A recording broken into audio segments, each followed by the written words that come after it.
Check one, check. We're good. Yeah, I know.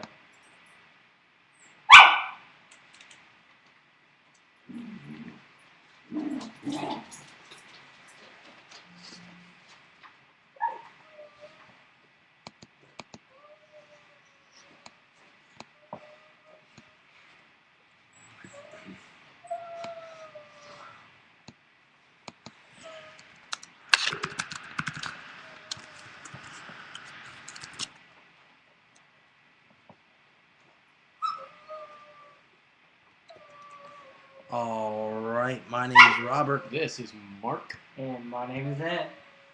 and we're here live with the Mickey Updates podcast here live on Ustream, and we are recording for iTunes here on let's see, what's today? Thursday, the 14th of June, recording live for you on Stick'em. And we have some very upset dogs today. I don't know what they're barking about, so disregard that.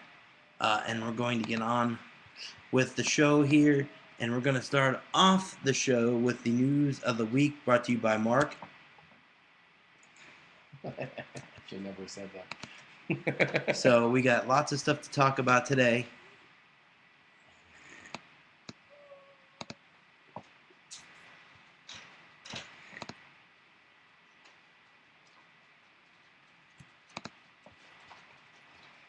All right, Mark. Give us the news of the week. Starting with the news. Candlelight processional narrators announced. Nice. Walt Disney World has today released the lineup for this year's Candlelight processional at Epcot. Performances will take place at the American Gardens Theater at Epcot each night from November 23rd to December 30th at 5 p.m., 6:45 p.m., and 8:15 p.m. And it really looks like a lot of the people from last year are going to be showing up. Between November 23rd to November 25th will be Isabella Rossellini. November 26th through the 29th, Neil Patrick Harris. He was there last year. November 30th through December 1st, Whoopi Goldberg. Sweet. Who unfortunately, I think last year we talked about couldn't make the show for whatever reason, so it's nice to have Whoopi back. December 11th through the 13th, Jodie Benson. December 14th through the 16th, Olivia Newton-John. December 20th through the 22nd, Trace Atkins.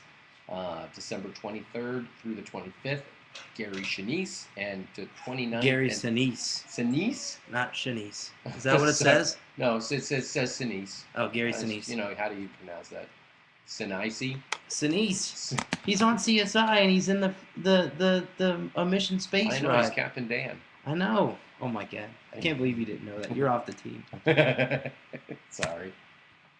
And December 29th through the 30th will be Marlene Matlin.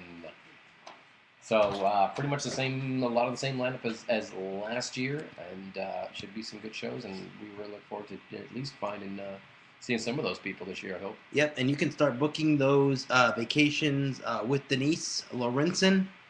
We didn't talk about her, but if you need any vacation travel stuff, make sure to contact Denise Lorenzen at Kingdom Magic Vacations. Let me pull up the information here for you. For Denise, make sure to book those vacations. Let's see here. Yes, Denise Lorenzen of Kingdom Magic Vacations is your Disney destination specialist. She offers concierge level service at no charge to you. Complete itinerary planning and overall Disney information is her specialty. She is a graduate of the College of Disney Knowledge and has traveled both Disneyland, Disney World, and sailed on the Disney Cruise Line, and has been this past week at the Cars Land preview. Oh, nice. Vacations should be a relaxing and enjoyable time. Let Denise do all the work for you. Mention this podcast when you book your vacation, and she will give you a $25 gift card. That is a meal for two at a counter service restaurant. Call Denise at 866-972-6244. 866-972-6244. Extension 729. That's extension 729. Or you can email her at denise@kingdommagic.com, DENISE at KINGDOMMAGIC MIckeyUpdates.com and get started planning your next magical Disney vacation today. And you can start planning your Candlelight Processional vacations. I believe those open up at the end of July. It's 180 days in advance. And I believe those start booking at the end of July, which you want to book those early. So make sure you check out Denise for that stuff. They do fill up. They do fill up. The biggest thing that fills up, especially for the Candlelight Processional, or on topic, I'll be real brief, is the dinner. They have a dinner where you actually have dinner, and then they take you to the Candlelight Processional, and you get priority seating and so on and so forth. And those fill up very quick, especially for the bigger names like Whoopi Goldberg and Neil Patrick Harris. So make sure to check that out, and check out Denise Lorenzen at Kingdom Magic Vacations. The Walt Disney Company sets new standards for food advertising to kids. June 5th, 2012, building on its landmark nutritional guidelines established in 2006, the Walt Disney Company today became the first major media company to introduce new standards for food advertising on programming targeting kids and families. This significant undertaking marks the latest step in Disney's partnership with parents to inspire kids to lead healthier lifestyles. Yay. Under Disney's new standards, all food and beverages products advertised, sponsored, or promoted on Disney Channel, Disney XD, Disney Junior, Radio Disney, and Disney-owned online destination oriented to families with younger children will be required by 2015 to meet Disney's nutritional guidelines. The nutritional guidelines are aligned to federal standards to promote fruit and vegetable consumptions. Nice. And call for limiting calories and reducing saturated fats, nice. Sodium, and sugar. And they, from what I understand, they've already started this with the park ads displaying the food and stuff. Now when they show the kids' meals, they show them with the fruits and things like that. Yeah, since 2006, when Disney became the first major media company to establish nutritional guidelines, the company has successfully combined its unique storytelling, beloved characters, and unparalleled reach to make healthier lifestyles for families more appealing and more fun. Disney's unmatched efforts have received critical acclaim and recognition from moms, nutrition experts, and federal regulators. So obviously they're doing something extremely right there, and I think that they're, as usual, Disney's going in the right direction with this, and I applaud. And I hope that everyone coincides with this and tries to do the same thing. Most of the theme parks, I think, except for Universal, I would say, if you go in the restaurants, there's a pretty large option for fruits and veggies and stuff like that. I know, especially at like Busch Gardens and SeaWorld, they have that stuff too. So, cha-cha-cha. And I missed that. They should bring that back. They should bring that back as part of their initiative. Yeah. The review there. That'd be sweet. Indoor air-conditioned character meet and greet coming to Disney Animal Kingdom. According to WDWinfo.com, a new air-conditioned character meet and greet location will be coming to Disney's Animal Kingdom this fall.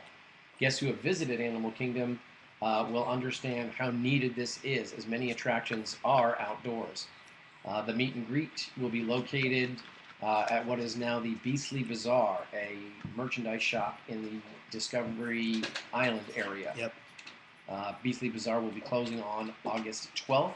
To make the changes, no information has been released on what characters will be seen. This is really cool because, you know, it's like they said, the park itself, you know, I never thought about that with Animal Kingdom. A lot of the attractions are outside, you know, with the exception of a few shows and maybe dinosaurs. It's tough to be a bug is inside. Tough to be a bug, and then Lion King and then Dinosaur are the only three that I can think of. That's pretty much it, yeah. Everything else is outside. And the most amazing part is they're going to close a gift shop. Yeah, and put in a character meeting, but they're still there. But not only, but they're still going to be able to sell Fast Pass, so they are Photo Pass, so they still have something to sell. But I like this. You know, this is what you'll find out later is my biggest gripe with Legoland is all the attractions are outside. Ugh. Yeah, we'll get to that. We'll get to that. Disney California Adventure Park reopens with new fun and attractions. Oh yeah. June 13th, 2012. Disney California Adventure Park will celebrate its grand opening June 15th with the premiere of two Highly anticipated. Excuse me, I got my Highly cursor on it. anticipated. Highly anticipated theme lands. Cars Land and Buena Vista Street come to the Carthay Circle Oh, yes. Theater. These exciting new lands. Home to the Carthay Circle Theater. Home. Oh, excuse me. These exciting new lands complete a 5-year expansion that has brought more Disney and more experiences to guests at the Disneyland Resort. Family vacation destination with 2 theme parks, 3 hotels, and downtown Disney shopping and dining district. From the thrill of Cars Land to the romance of Buena Vista Street. The work that we have done throughout the entire expansion is extraordinary, said Tom Staggs, chairman of the Walt Disney Park and Resort. Disney California Adventure is a testament to what we at Disney Parks do best, connecting our guests to the iconic story characters and music they love, helping them to share memories to last a lifetime. Nice. So I got the chance to watch the opening for this last night, and it was so awesome. John Lasseter was on stage, and he had everybody from the movie except Owen Wilson, of course. But Larry the Cable Guy, who plays Mater, did like an announcement, and then Mater and Lightning McQueen came on stage, and I have to tell you, the Fantasyland expansion is great, and I know that Tom will agree with me on this, but Cars Land blows it out of the water. It is the most beautiful thing at night that I've ever seen in a theme park ever. I mean, you literally are walking into Radiator Springs. If you've ever seen the movie, near the end of the movie, they really fix up Radiator Springs and they fix all the neons and stuff. This looks exactly like it, and it is. I mean, it's so beautiful. And there's the Flo's V8 Cafe. There's Luigi's Tires.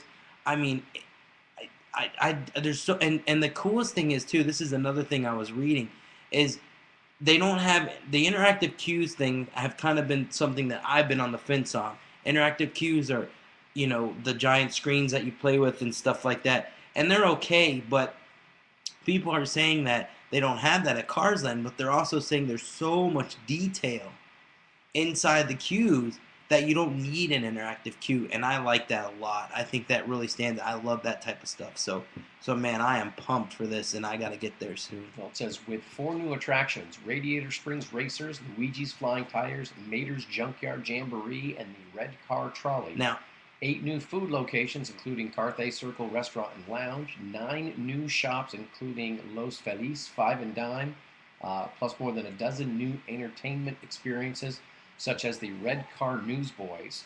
Park guests enjoy a full day to night experience at Disney California Adventure. Now, one thing I want to say too, I don't know if you've seen it. Have you seen the Radiator Springs Racers? I haven't seen the Racers, but I what you were talking about, I've seen the pictures of Radiator Springs itself, and it looks absolutely phenomenal. Well, the Radiator Springs Racers is essentially, if you take the last section of Test Track, where you speed, that's basically the Racers. Nice. It's slower. It's slower, but the track somewhat looks the same, and it's Sally versus Lightning. No. Is it? No? It's just 2 random cars. Oh, it's 2 random cars. But they race each other. There's like a competition going on, from what I understand. You actually race each other. And you go through the different portions, of Route 66 and so on and so forth. And I mean, it's incredible. And they have the Luigi's floating tires ride or whatever, flying tires ride, where you actually sit on like floating tires and cruise around. It's like the old flying saucers. And then you have the red, what is it? The Mater's Junkyard Jamboree, which is similar, I would say, kind of to like a tilt-a-whirl, because you spin around and then you have this trailer that you're in behind the actual tractor, and it moves left and right. It kind of swings back and forth on the track. Man, the only ride that I think doesn't look the best is the Mater's Junkyard Jamboree, but it still looks like an awesome ride, way better than anything that we have here at Walt Disney World, just on par with the theming of it. So man, I am ultra impressed. So I cool. heard, and this is from Larry the Cable Guy, and this actually I want to hear this. Mater does Spanish on his ride. Yeah, he does the he does the supposedly it's the safety spiel, and it's all done by Mater, and then he does Spanish and the whole thing. So, man, I can't even imagine, what it would have if I would have been there last night and we would have gone. I can't even imagine what it would have been like. Just I would have loved to just have. I don't know about you guys, but I would have loved to just have one ride on Mater's ride with Larry the Cable Guy. I think that would have been so awesome because you can say what you want about Mater. Some people don't like Mater. I happen to like Mater. I think Larry the Cable Guy is funny. Some of the things he does are not as funny as other things, but I think he's a funny guy most of the time, and he's a really nice guy too. And man, I would have loved to got that ride with him. So this is a grand reopening ceremony on June 15th will be held along Buena Vista Street, a bustling center of entertainment and opportunity that transport guests to the California that attracted Walt Disney in his early days as an animation pioneer. Disney California Adventure will be closed to guests June 14th for a media event and final preparations for the exciting premiere. With so much to see and experience, the happiest place on earth just gets happier. Oh yeah, I love that. That's awesome. So very impressed. And I think you just said Denise. Denise, yes, you can book vacation. She just went to Cars Land, and hopefully on the next show we can get her on here to talk about her adventures at Cars Land. That's not a guarantee, but hopefully we can get her on here, and she can talk about that, and she can tell you about how you can book vacations with her. For Cars Land and do the whole Cars Land thing. I think we should call her and talk to her about booking a vacation to Cars Land. I think we should, because that would be so freaking awesome. That'd be sweet. I mean, I would spend all. My only problem is, I have to go to. I would have to do 2 days. I would have to do Disneyland one day because I just have to do it out of respect that it's where it all started. And then the other day I would do DCA. But man, I'm torn because I really want to do like California Screaming, but I know that I would spend all day at Cars Land. I just know. So, well, dude, you'd have to go to Disneyland though. Oh yeah, that's definitely. I'd have to go on the. You gotta go to Matterhorn. Matterhorn, yeah. Mm-hmm. That's pretty much the place where Steel Coaster started. Indeed, it was. Yep. So, let's see. Moving on with the news: small fire at animation studios at Hollywood Studios. As we reported yesterday on Twitter, there was a small fire at the animation studio at Disney's Hollywood Studios. Guests at the Hollywood Studios said a sign at the Magic of Disney Animation building caught fire Saturday night, causing an evacuation of the area. Disney officials said the fire happened around 9:20 p.m. and there were no injuries. They said the sign will be closed until it is fixed. So the sign Magic of Animation is back open as normal today. Yeah. So it's just the sign that. I hate to say this because it sounds kind of bad, but people are almost hoping. After the whole Tiki Room thing, with the fire going in the Tiki Room and then them reopening it as the original Tiki Room, it's almost like people are hoping for fires at Disney just because they want their attraction back or so on and so forth. I think if there was any attraction that people hoped for a fire at the most, it would be the Imagination Building, just so they could get that back. So. All right. Well, we're moving on with Universal news now. And I have some more after you do this. I have some more that I'll read. Okay. Universal Orlando has announced another ticket increase within the last 2 weeks. Now, keep in mind, as he reads this, on May 29th, Walt Disney World had a ticket increase. On May 30th, a one-day park ticket increased $3 from $85 to $88 at Universal. Disney then increased their tickets a couple days later. A one park pass ticket increased from $85 to $89, $1 more than Universal. Universal Orlando Resorts apparently could not let Walt Disney World be the most expensive theme park in America, increasing their ticket prices up $1 to be the same as Disney. So now Universal went from 85 to 88, and then within the next couple days went from 88 to 89. And I just think the competition between the two parks to be the most expensive park is absolutely the most wrong way to go. I think the way they should go about it, and you know how much I hate this area, but the Harry Potter land, building the lands out, I think is the best way to go about this. But apparently they want to do it this way, so more power to them. It's like that episode of King of the Hill with the propane. Yeah, they keep raising the prices. So I don't know. But speaking of uh, Universal, I just got some news sent to me here from Tom here from Universal. So I'm going to read that here. And it's about Halloween Horror Nights. Tickets are now on sale for the nation's best Halloween event, Halloween Horror Nights 22 at Universal Orlando. Because of the event's popularity, tickets for weekend nights are expected to sell out and should be purchased well in advance. The pricing structure is complex. Admission varies depending on day of the week, frequency of visits, state of residence, and annual pass holder status. The base general admission price for one night's visit is $88.99, up from last year's rate of $81.99. Tickets can be purchased at Universal's website. The dates are September 21st, 22nd, 27th, 28th, 29th, and 30th, and October 4th, 5th, 6th, 7th, 11th, 12th, 13th, 14th, 17th, 18th, 19th, 20th, 21st, 24th, 25th, 26th, 27th, 28th, and 31st. So you can buy those tickets now. Buy those tickets now if you want to go to Halloween Horror Nights. Dude, if you weren't reading like dates off of something, I would swear that you would not count.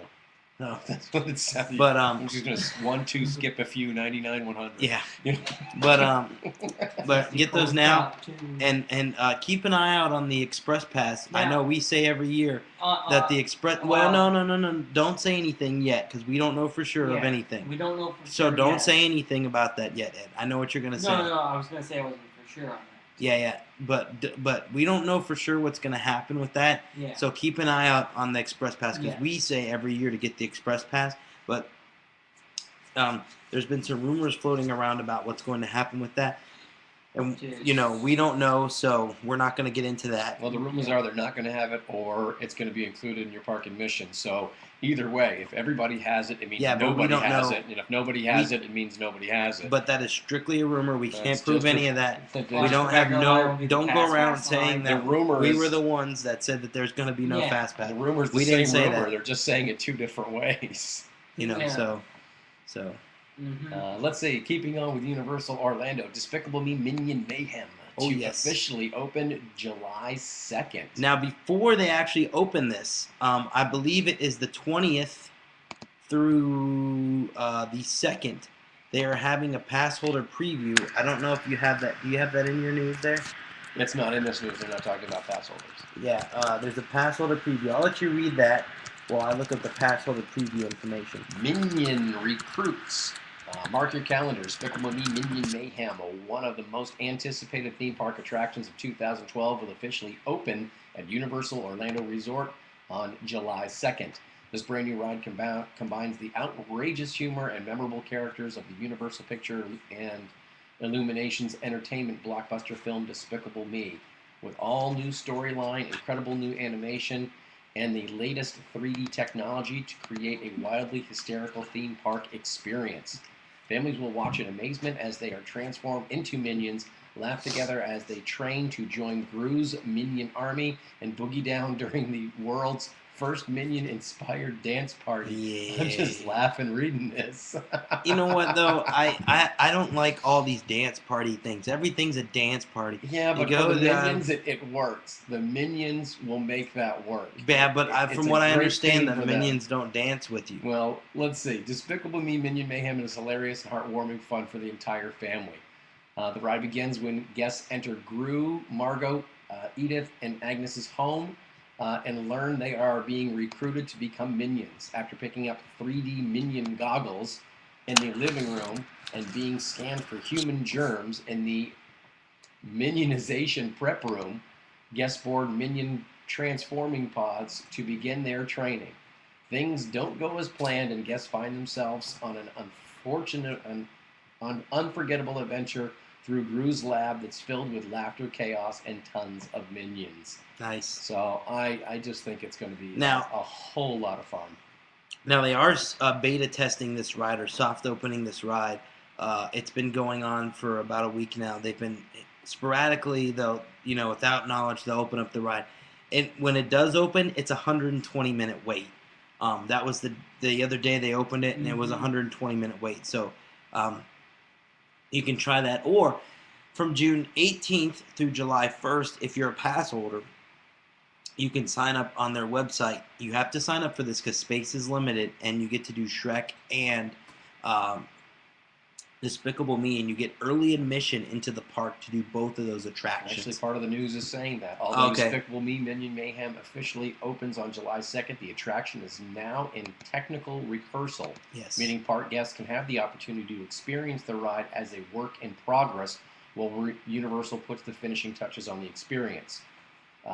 So, obviously it is being open to select people or select on select days. So, Well, it still would be pretty anybody cool can to go. see it and kind of like it's almost like beta testing the new ride. Well, anybody can go. It's just that the fact is that if you do decide to go to that, prepare to be waiting a long time because the last time, and if I'm telling you this right now, if we get to the park and it's open, I don't care what the wait is, I'm waiting. If it's 120 minutes, I'm waiting. Just even if it's that one time, I'd still wait just because of the fact that it's the first time you've ever done it. So Yeah. We had that same mentality at Legoland. Yeah, had to wait. Had to wait. Had to do that. So let's go into this. What's next? Last thing I'll read on the Minion Mayhem is the ride experience is capped off with an exciting dance party where guests can show off their best moves with the Minions. See, the Minions do dance. Ugh. With a sparkling disco ball hanging overhead. The interactive God. celebration features large projection screens so that guests can see themselves partying with the Minions in the legendary disco tune Boogie Fever. Is that the only song they play? I don't care. It doesn't matter. It's a great song. It's a great dance. But if it's only one song and every time you exit they're going to play with the same song, it's going to get annoying. I love it. Man. I love it. You know what? If you work at Minion Mayhem, God bless you. Because if you have to hear that song all day, I don't care what it is. I could do it. You know what? It's no. It's only my guy. At least it isn't. At least it isn't that wobbling song from Hyperspace Hoopla, and it's not Busch Gardens, and there's a bunch of. Never mind. I'm not going to get into that because I was utterly disgusted. We'll talk about that next week. I was disgusted. Is this the test track people? No, it's the Busch Gardens. I'll tell you after the same show. Same people that do the test track thing? No. This is at Busch Gardens. I wish. Yeah, the same people. No, this was not a acapella group. It was a DJ. Oh, I have to tell you about that. I'll hear about it next time. Summer Concert Series continues this weekend with ZZ Top and 3 Doors Down. This Saturday night, Universal Orlando's Summer Concert Series is offering 2 incredible acts, ZZ Top and 3 Doors Down. Multi-platinum rock band 3 Doors Down will kick off the night at Universal Studios Florida. The group has topped music charts since their debut album, The Better Life, which was certified 6X Platinum and includes smash hits like Kryptonite and Loser. The band's most recent studio album, Time of My Life, debuted at number 3 on Billboard's Top 200 and included the single Every Time You Go and When You're Young. And hopefully I'll be seeing them this weekend. That is the plan. Is that the plan? Either that or downtown. ZZ Top will hit the stage with their instantly recognizable American rock sound.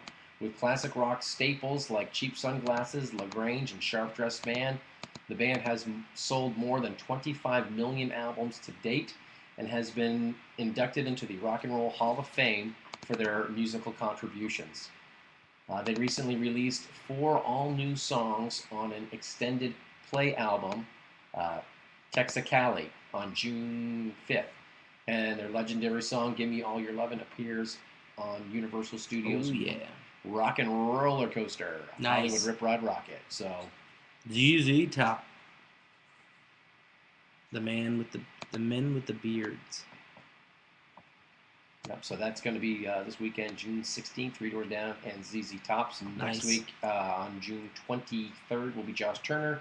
June 30th, Al Green. July 7th, Lupe Fiasco. And June 14th, Miranda Cosgrove. Sweet. So they are definitely continuing to party over at Universal. They got rid of that TBD from Miranda Cosgrove. Oh, yeah, TBD's not playing anymore. I don't He know always these guys. plays in. I love He TBD. always plays out. Seems to be right. Always at the last minute, TBD Yeah. just ducks out. If I remember correctly, and this is actually kind of cool, especially with the new Minion Mayhem. Well, I know Miranda Costco was in Despicable Me, but I think she also did a song for the movie. I don't know. Maybe what that's to say. what. Maybe that's But why she's gonna be there. It's kind of cool that she's going there because of the new ride. She'll probably ride it just because.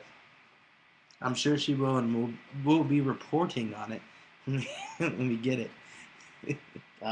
Moving on to SeaWorld news, SeaWorld Orlando.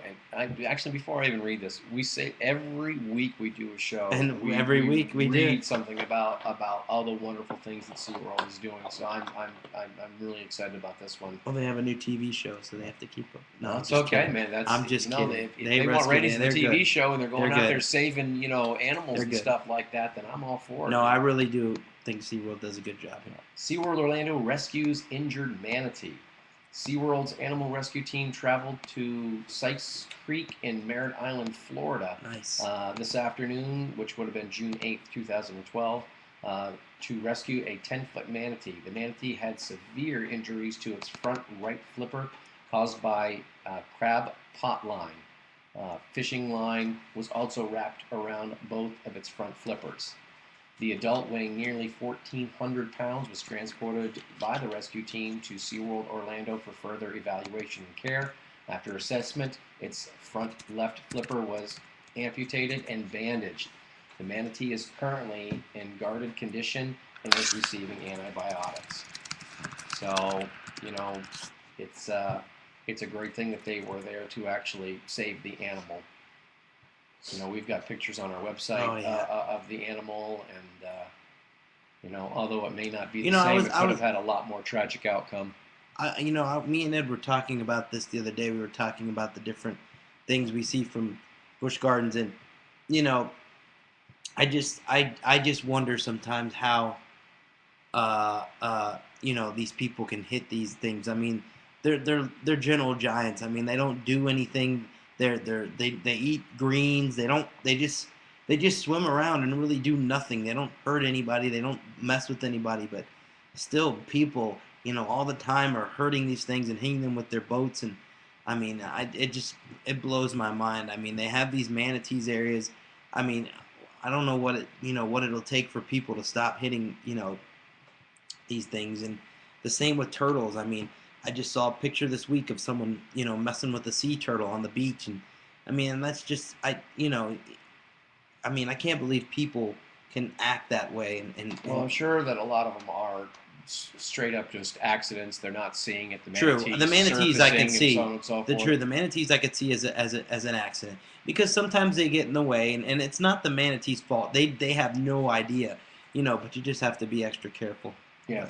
When you're going through those things that say manatee area or no wake zone. Yeah, no wake zone. That's where you got to cut it down. Make sure 5 miles. Make sure you keep it slow and keep your eyes open. Mm-hmm. Let's see. We're moving on to Aquatica. Aquatica, a one-of-a-kind water park that immerses guests in the playfulness of the sea, introduces a new weekday pass that allows guests to enjoy unlimited weekday access through December 30th, 2012. Aquatica takes guests in, over and under the sea with the most unique water rides, such as the Omaka Raka, and amazing animal encounters with Commerson's dolphins, exotic birds, and more. The blending of a close-up animal experience in water from serene to extreme is what makes Aquatica so unique. It also features high-speed thrills and wide, sandy beaches to create unlimited fun for all ages. Guests can experience Aquatica's 30 thrilling water slides, rivers, and lagoons, side-by-side wave pools, and 2 interactive water playgrounds designed for the learners of swimmers. And with the weekday pass, guests can play every weekday this summer and for the rest of the year.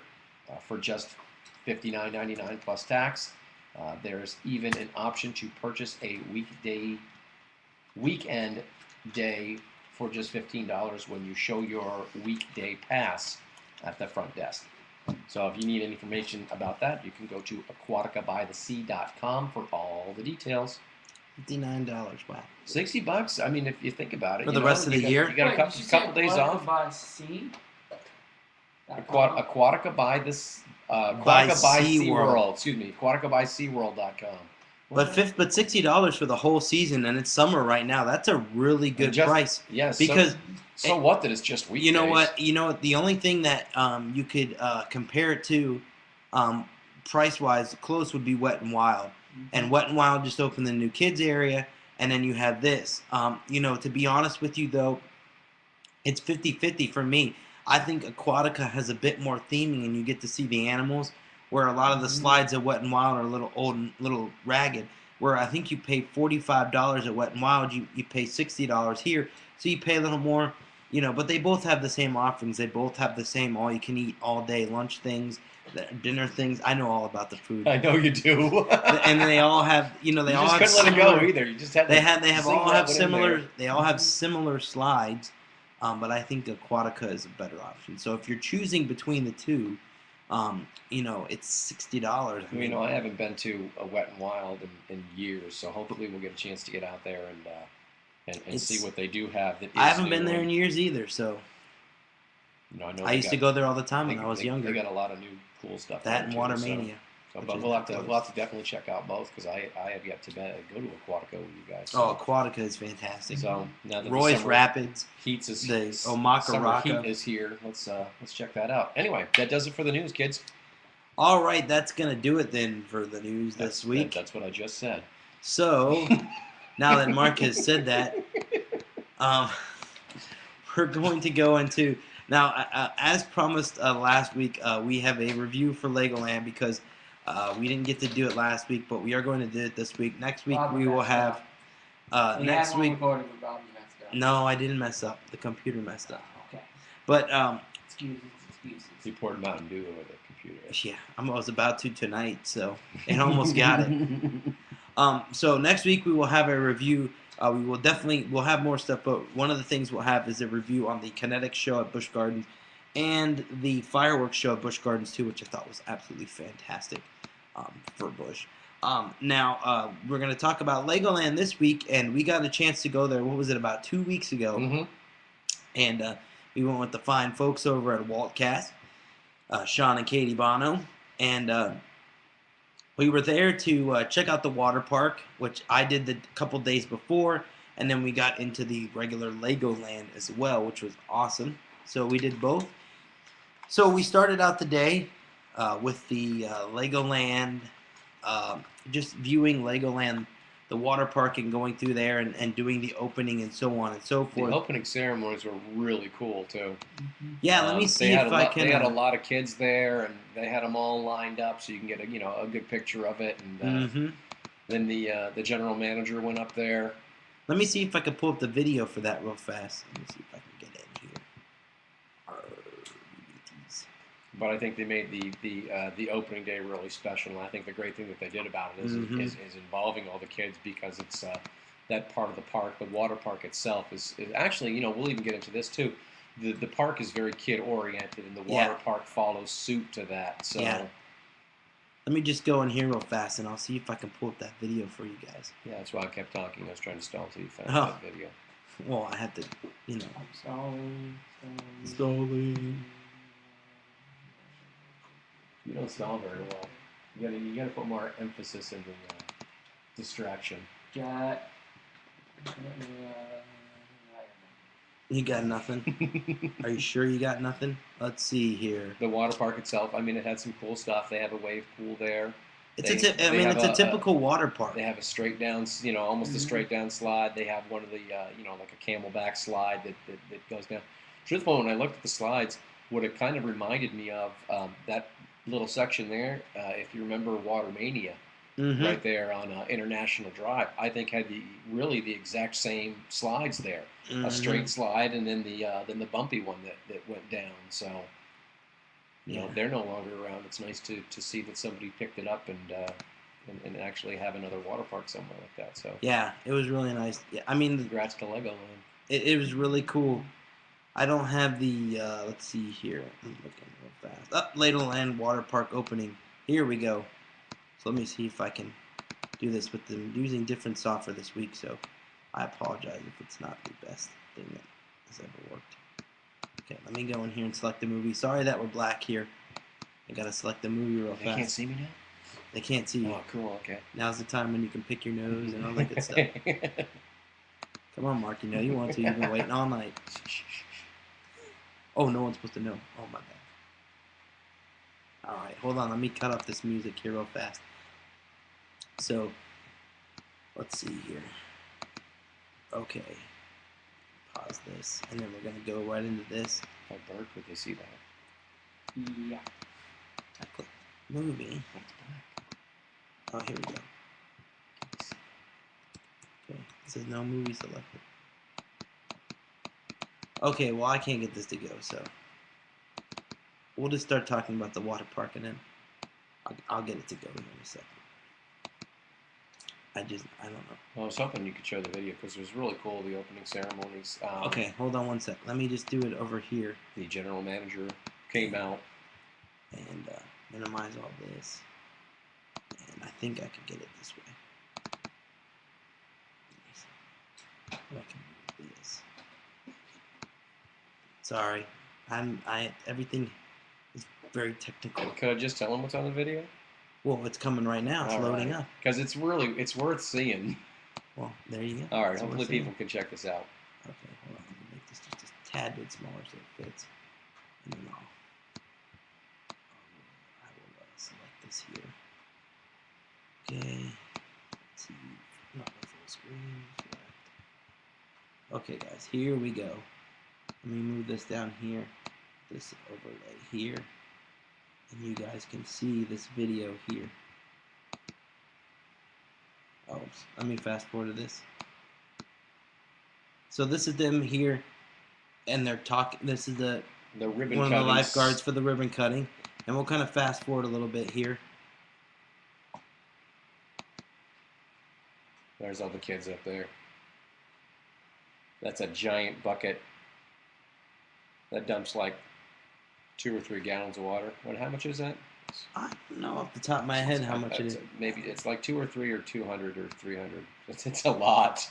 Well, what we can do is get like a couple gallon jugs and just it's lay not them playing out the video here. in the Hold area. on 1 second. And then we can see how many bottles it fills, and then that's how we can determine. Let me put this back. Oh, well, it's not going to play the video because it doesn't have the right camera. But I'll let Mark explain it. Well, Adrian comes out. He is the general manager of Legoland, and basically he was very proud of the staff that was there and the people that the Legoland itself has been open for about 7 months, and during that 7 months they were really to get that part of the park open, to add the water park to it. And I still maintain that it was staged this way, but it was staged or not, it was still really cool because they didn't have any of the water running. And Adrian comes out and he's got a suit on and he's got pants on, but he's got them kind of rolled up. And he comes out there and he says, "I'm going to cut the ribbon." And they said that after we turn on the machines, we're going to have about 2 minutes before the bucket fills up. Well, the bucket was already full. Yeah. So once he started cutting the ribbon, they turned the machines on, and the bucket just dumped, and he got absolutely just drenched with water. And like I said, it looked kind of staged. They still did a really good job. And one of the things that kind of made me think, it was like he was concerned with, did the microphone blow up, because he was wearing a wireless microphone. But they did a good job with their opening ceremonies with the cutting of the ribbon. So. I think it's good that they put a lot of hoopla behind it. Mm-hmm. Yeah, it was cool. It was really neat that they had that going on. The water park itself is nothing spectacular.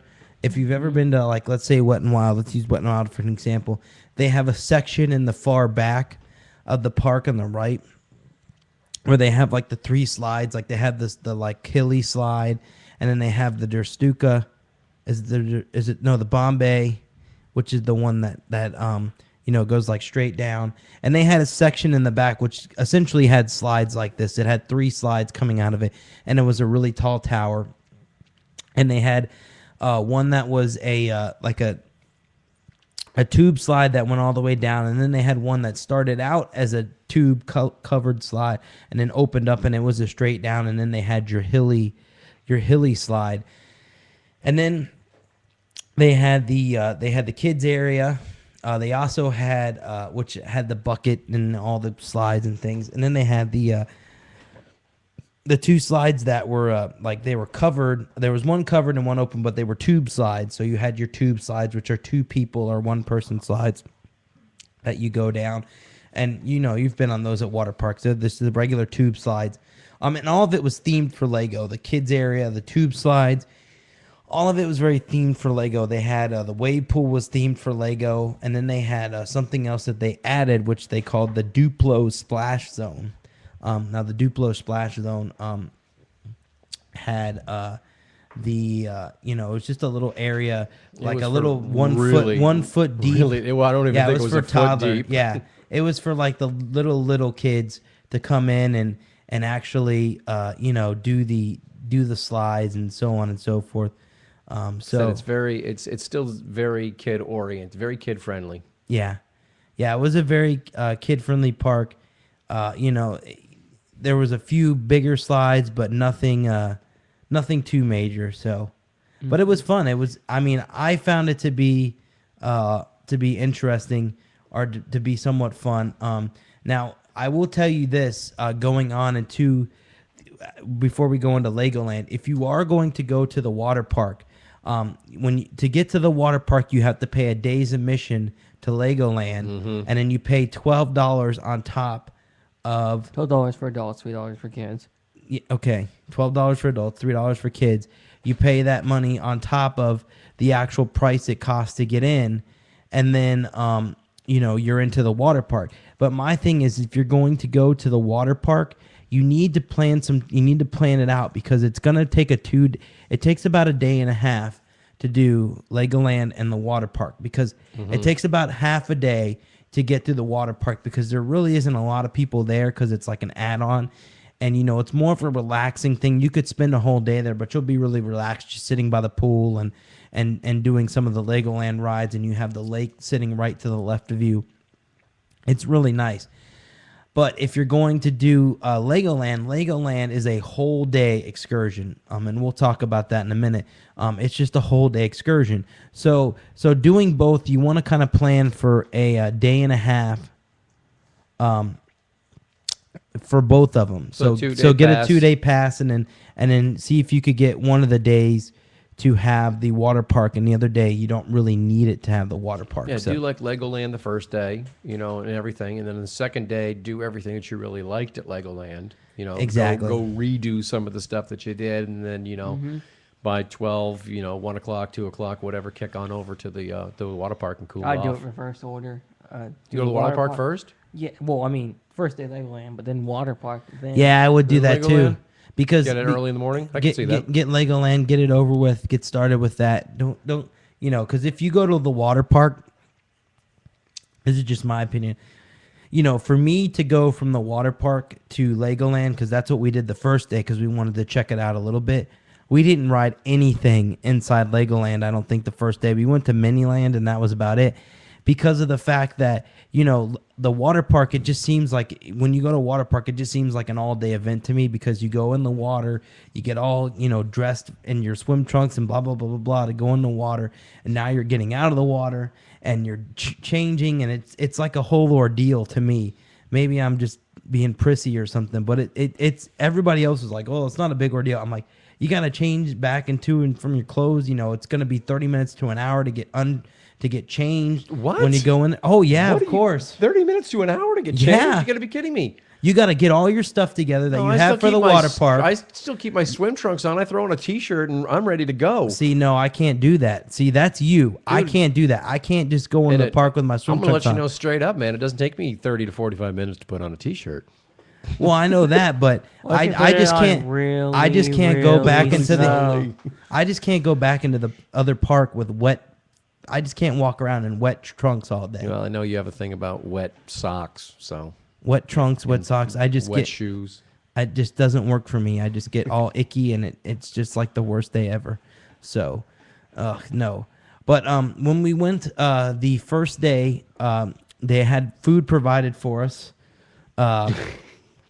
For the media, and we got to go to the and they had an area set up for us with cabanas. But they always have food provided at the water park, and it's actually relatively well priced.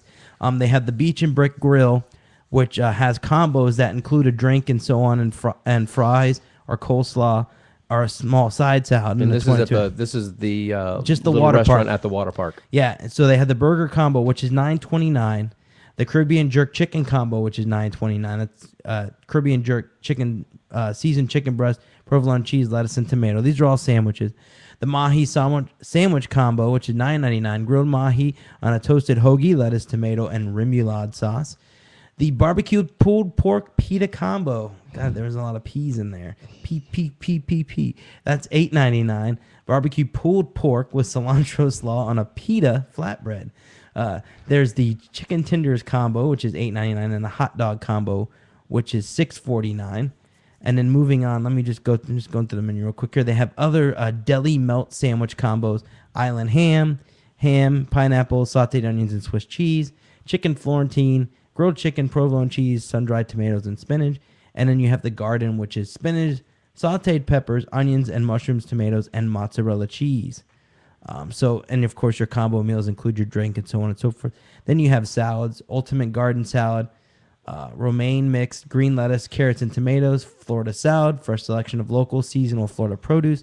One of my favorite things about Legoland too is that a lot of the food is from local areas, so that's really cool. We'll even get into that too. There's like a whole store where they showcase local food. Then you have a Caesar salad, and all of those are $6.99, and you can add chicken for $1. Those do not include a drink. Do they have a kids menu, Rom? They do have a kids menu, $5.49. I'm glad we could segue into that. Beef burger, ham and cheese sandwich, peanut butter and jelly sandwich, because it's peanut butter jelly time, peanut butter jelly time. Where you at? Where you at? And then they have chicken tenders on there. Kids meals include fruit and choice of milk or water. I like that, milk or water and fruit. So Legoland is making the healthy choices for you. Yay. And Legoland does serve Pepsi products, so they do have Mountain Dew. Yay! But no Coke. I don't care about Coke. Could care less about Coke. I do care about Mountain Dew. And they have Gatorade, too, so, Mark likes Gatorade. I do. And they have milk and coffee. They don't have orange Gatorade. Yeah, that's right. They didn't. I had to drink the blue stuff. The blue stuff. There's no difference. It's all sugar and water anyways. So yeah, it's valid. So they did have a gift shop at the water park, which had various like wetsuits and swim trunks and things like that. So it's really cool, because if you get to the park and you're not planning on going to the water park and you want to go, and you can buy $21 on a set of swim trunks. Hey, listen, that's not a lot. They got you set up. I've spent more at Disney for a pair of swim trunks. Trust me, a lot more. Yeah, you can spend $5 at Walgreens, for crying out loud. This is very true. There's one right near the park. But how long does those swim trunks last? They don't last that long. You get about 1 or 2 uses out of them, and they disintegrate. So what, I'm walking around naked after 2 slides or something? Is that what you're saying? Pretty much. Coming out of the but there was all kinds of stuff, and you can look online. We have pictures of the Legoland water park. It's in our set. That's why I've got pulled up now. Their lazy river thing looked really cool too. You get to build a raft.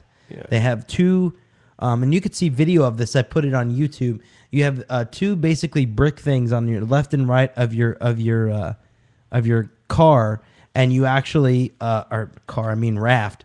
And then you build up a little brick thing on the bricks that you use are foam bricks. They're not like real bricks. So they float. Yeah. Rubber. And if you more rubber. This way you're not stepping on them. Which was my biggest fear at this, was stepping on the bricks and such, because I was like, man, if I step on one of them things, it's gonna really stink. But they got that taken care of. They thought of everything. Does it really stink because your feet stink and now you're touching it with your feet? Is that what it is? I'm passing on the athlete's foot. Just no have athletes. Lovely. Which is my biggest fear at any water. I will tell you, my biggest fear at any water park is not the rides. My biggest fear at any water park is the changing rooms, because I will wear sandals, because I do not know what's going on there. And I've been to that's a really good point you're bringing up. It's not the horrors of an unclean bowl. My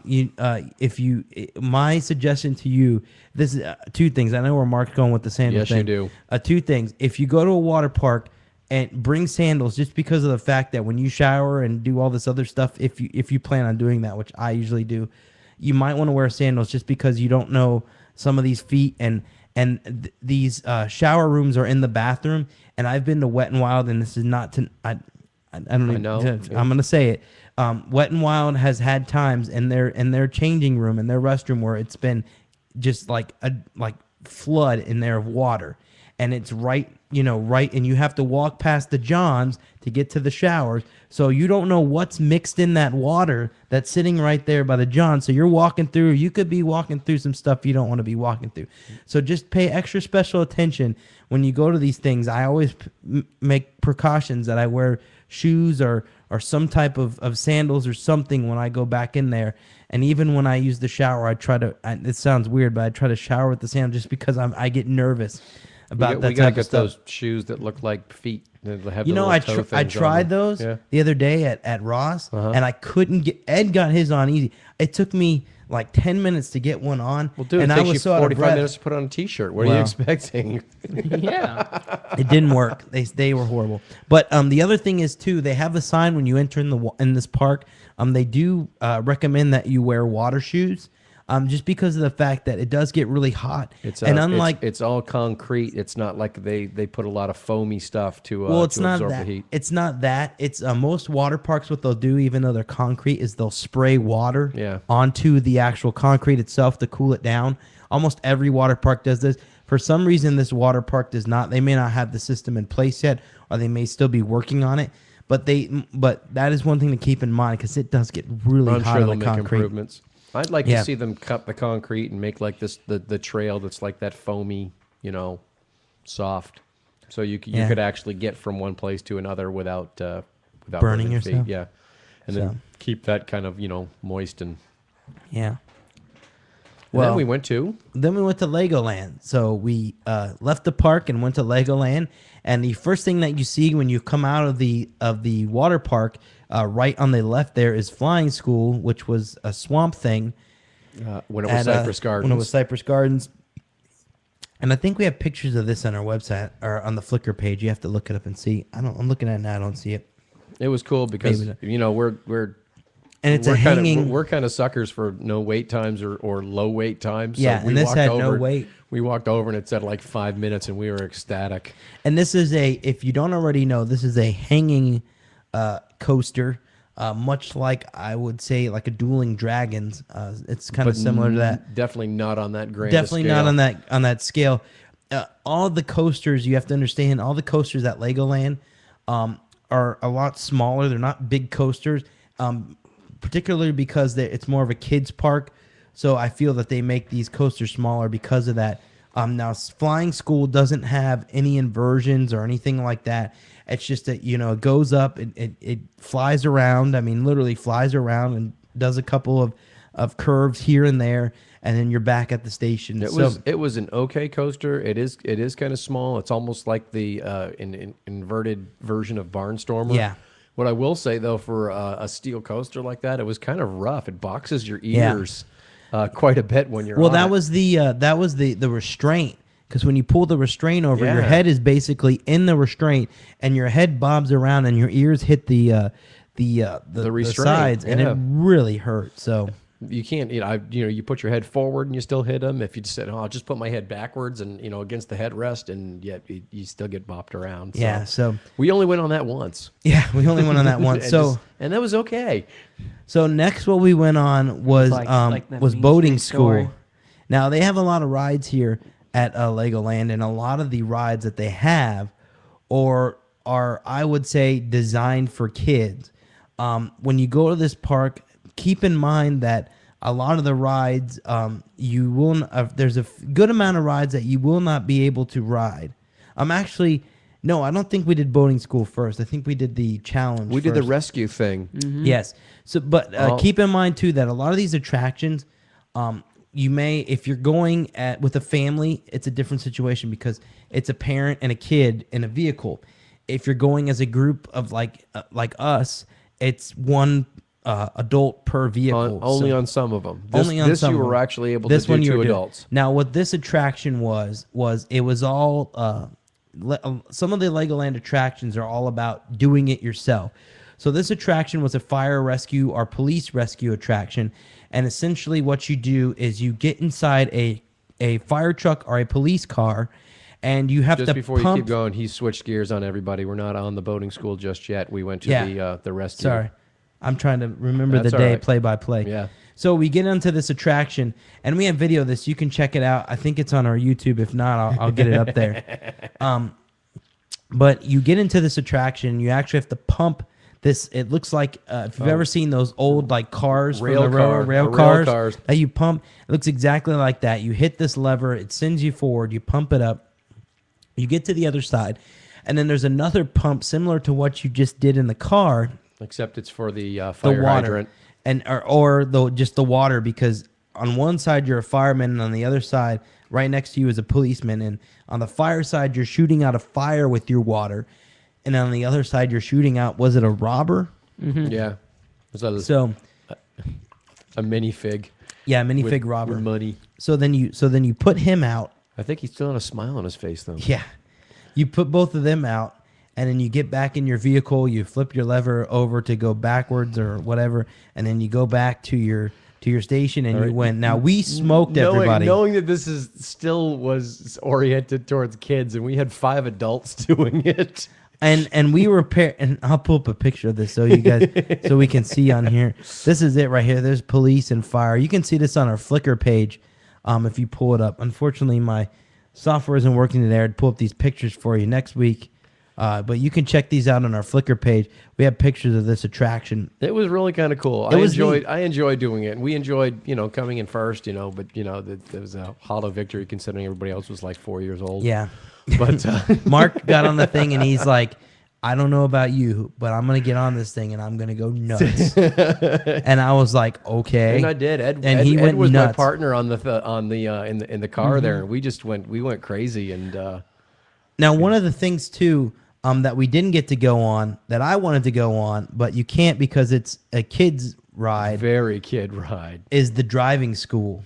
Now the Ford driving school is something they have set up over right next to flying school, and they have like these little cars that you can drive around, and it's like a little town, and you just go wherever you want to go and kind of drive this vehicle, and it looked really cool. I kind of thought it was really cool, but I agree. I think it looked awesome. I would have if even knowing that there would have been kids riding it, if I had the opportunity to ride this attraction, I probably would have ridden this attraction. If anybody's been to King's Dominion has a similar attraction that's like the driving school that they have at Legoland. And when I saw it, I thought it was really cool. I wanted to do it when I went to King's Dominion, and I didn't get a chance to because again, it's for little kids. Yeah. And I don't know why it looks so exciting to us and why we really want to do it, because we actually are all old enough to drive a real car. It's not like a bumper cars or anything. It's just cars, and there's a little town they built, and you just drive around the town. You can get in a real car, and we can drive a real car, not just a play car like that or a little play area. We can actually, but it's not the same thing. Go through a city or a town. But there's no lot, village. and there's just times where you just want to drive to the market off the road and just. But listen, We can there's drive no to Legoland. There's no minifigs cops when I'm driving down the road. Big cops. There's a minifig cop here, but no, that was we saw that, and they have a really cool Ford Escape or something out front of the. It's a Ford SUV out in front of the building there, in front of the made out of driving made out of Legos, Ford which was Escape. awesome. Ford Escape. It's very cool. Now, And it's life size. yeah. Now, after we did the fire truck thing, let me see what the name of that was. Fire truck thing. Lego. Rescue Academy. Rescue Academy. See? Yeah, there you go. After we did Rescue Academy, we went on to boating school. Now, boating school is similar to driving school, except we could ride it. It's basically somewhat of an open track that you are in a boat in, and you get to cruise around. Now, this attraction, was 2 adults allowed on this, or was it one Yes, per vehicle? 2. It was 2. So it was 2 adults on this, and you go around, and there's all these different minifig things that get animated as you go by Lego them. characters that they had. They had a pelican that spit water at you. No, there was mice. And then they had mice. They had mice that spit They had water a at you pirate. as well. There was a pirate that did things. And then they have these 2 guys that stand there, and this is like I mean, this is probably the easiest job I've ever seen. They have these 2 guys that stand, in the middle of the lagoon with these like poles with like they're curved on the end. They look like they have a U on the end of them, and they're basically to separate the boats that get stuck or run into each other or so on and so forth. We saw this while we were waiting in line a lot. The parents let the kids drive the boat. Nothing wrong with that. It's, it's a kid friendly park. And they don't go that fast. And they have 2 speeds, on or off. Yeah. So and once you get moving, if you hit the off, it's not like the brakes. You keep drifting a little bit, but these kids were spinning around backwards in these things, which takes some effort to do because it takes a long time to get these things to turn around. And they're causing log jams. And once a couple boats get together, 3 or 4 boats get together, these guys come out there, start poking at the boat, and get everybody pushed in the right direction. So, when we went on it, we wanted to cause our own log jam, but we were driving so well that we couldn't catch up with Sean and Katie in the boat in front of us, and Ed couldn't catch us. So, it was still a fun time. So we did that. That was awesome. And then when you get to the exit, there's a girl in a full-on waiter outfit standing in the water. Her job the whole day is to stand in the water and kind of retrieve the boats with her hand and bring them into the dock there. The most dangerous job in the park. These boats coming at you at 2.5 miles an hour. Oh, and she's got to make sure that they're straight and So after we did that, we stepped over into the Lego Technic area. Now they have different areas. That first area was Lego City, which is basically certain things dressed up in the veneer of Lego. That's based off their Lego City playset. Yeah, and then we went into the Lego Technic area, which is, of course, based off the Lego Technic series. Mm-hmm. And we started off with the Technocycle. Now, like we said before, a lot of the attractions at this park require you to do the stuff on your own to make things go. And say what it is. They make you work for it. They make you work for it. They make you work for your fun. This area is no stranger to that. The Technocycle is one of them. Essentially, it's a spinning, like, flying car ride. And as you pedal faster, your car flies higher, goes up. And let me tell you, Mark didn't pedal. I'm a little upset about that. I pedaled a lot at the beginning. Then I wanted to, But you had to pedal pretty hard to get that thing to get up high. I'm not going to lie. So not hard. You just had to pedal a lot. Yeah, you had to pedal a lot. There's no tension in those things. Yeah, there was no tension. Yeah, it was just pedaling really hard. Now I do have to say this. We met our most favorite cast member of the day. What do we want to call him? Worker, ride attendant of the day. When I first, what was his name again? I know his name. When we first sat on this thing, I didn't know any better. And my seat was so close that I was like eating my kneecaps, trying to still pedal. And the ride guy comes over, the ride attendant. His name was Tomas. And Tomas comes over, and he kind of tells me, he says, stand up, get up. And I'm like, oh, what did I do something wrong? What am I too big? Did I say something? And as I stand up, he hit a lever, and my seat popped up, so I was a lot more comfortable. So. He did. He really made the ride more enjoyable for me, so I didn't have to have my knees in my head and Yeah. But the ride starts and Robin and I do our usual thing. We just start screaming and we pedal and we go all the way up, and it was fun. Yeah, it was fun. Despite the fact you had to work for it, it was still fun. Yeah, you had to work for it, but it was still fun. It's like if Dumbo made you pedal. Yeah. So yeah, that's exactly what I could compare it to. Yeah, it was very similar. And then after we did that, we went on to, we were going to do the what is it here, the AquaZone Wave Racers, but we went on to they had a long wait, so we went on to the Technic, or the where is it here, the Lego Technic Coaster, which is Project X, the Lego Technic Coaster. Now this is a Mouser coaster. It's a little bit different than in most of the Mouser coasters that I've been on, certain parts of it. But you're in basically a little Technic car, and it looks so cool. It looks like you're in a little Lego car. Yeah. I mean, when you were a kid and you built even just a car out of basic levels before the Technic stuff even came out, you built a basic car. That's what you imagined yourself. Yeah. I'm 48 years old, and I remember watching Gumby as a kid. When Gumby would jump in like a little toy car and drive around, you thought that was the coolest thing in the world. Yeah. And that's what you thought. That's where your imagination took you. Yeah. When you made a Lego car, you imagined yourself inside driving around, and did a really good job. And I think a Mouser coaster for that, just kind of like a kid It driving was a car fitting. back and forth. It was and, fitting. you know, and serpentine And in the car. this is really cool because you go up the lift to start, and then you go around, and you get a nice shot of Lake Eloise, which is right out back there. You come around, and then you have this really nice drop, and then you go down, and then you come back up, and then you have your usual twists and turns that you have with a mouse or coaster, and you really get out there. And one of the things I remember when I was interviewing Adrian Jones, and his assistant was talking with me, she said that every time she rides it, she thinks she's gonna fall off, and I kind of had the same feeling. I thought we were gonna fall off. Every time you hit a curve, a Mouser coaster doesn't have any banked curves. It's just a straight turn. So when because you're up above the track, when it goes around the turn, the sort of the G forces push you to the left or the right, depending on the turn. And you get in your seat. You feel like you're gonna fall out of the thing. Now this is a 4-person coaster, and 2 in the front, 2 in the back. 2 in the back, and it can be for adults.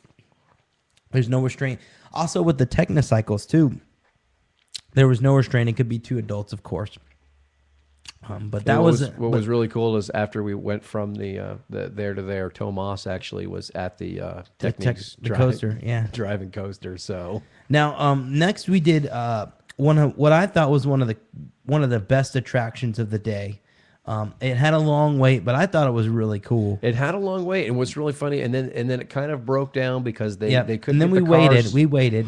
So I'm thinking after this long wait, there's no way we're going to like the ride. I personally had already given it the kind of a thumbs down medium because the wait was definitely not going to justify the ride. Now this is I couldn't have been more wrong. This is the AquaZone wave racers that we're talking about here. Now, essentially what this is you have 4 of these like wave racer vehicles. They're made out of Technics. 6. Was it? I thought it was 4 per Now- thing. No, 6. it's 6. Okay, Now- 6. Now the AquaZone actually is a different play set. I remember actually they had like the submarine thing you used to have. You could play within the pool. And they had a yellow submarine Lego thing. Yeah, it was yellow. Yeah. Yeah.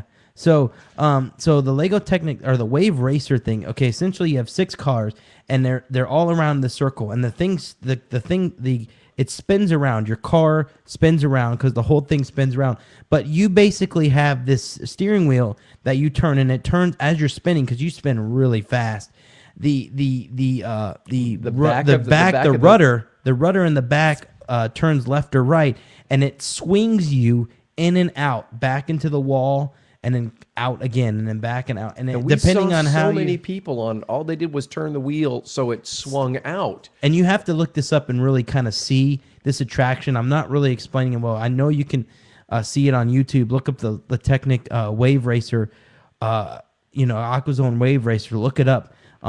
But like he said, like you were saying, a lot of people were swinging them out. And that's it. And they didn't do anything else. And we found out that if you brought the tail end back in close to the ride and then whipped it back, as the thing is spinning around and you start going out, you get that whip effect. And that's all we kept doing was kept going back and forth with the thing. Because it was really cool because you're right. And you would turn it in and then come back out, and it'd fly you out there pretty fast. And I was nervous. I thought I was going to break the thing because of the size and everything. I thought, oh my gosh, we're going to break this thing. This is one of the rides that it's 1 adult and 1 kid. There's absolutely no way 2 adults can get on there. Now, and I felt bad on this one because it was like 3 of us, I think. Yeah, so we took up half of the. We took up half of the things. So, but one thing to note about this attraction is, you watch it. To me, watching it, they didn't have both sides open. If they had both sides open, maybe this would be better. But it just seems like one of those attractions that just took forever in line. Yeah. Not because it broke down, but just getting through the line and then getting to the point. Because you go through a line and then you actually go to a bridge that you walk over, and then so on and so forth. It just feels like it takes forever just to get to that bridge. It takes a while to load. It takes a while to unload. Exactly. It takes a while to reload. And then the other thing is too, and this is probably the thing I hated the most, and I think Mark will agree with me, is they have these depth charges that go off, and it seems like a good idea. And People are hitting it is because you get wet. It's cool. You get wet. But unlike the depth charges that you would see at, let's say, SeaWorld on Journey into Atlantis, where they shoot water at you, these actually are not coin operated, so you don't have to pay to do these. So people are just walking up, and even when the ride is off, these things are going off. They're going. They're like air cannons. And it was the noise just was so annoying. Over and over. And if I had a headache, I mean, literally had a headache from hearing this. And I watched people just walk over, and they would push a button for no reason. There's a button there, so I'm like, oh, let's push it. They would push it, and then they would move on to the next one. And they'd keep pushing Push them and that pushing one. them and pushing them, and nothing's going on. They're not getting anybody wet, but they just decided, hey, let's push the button. Because it makes a loud noise.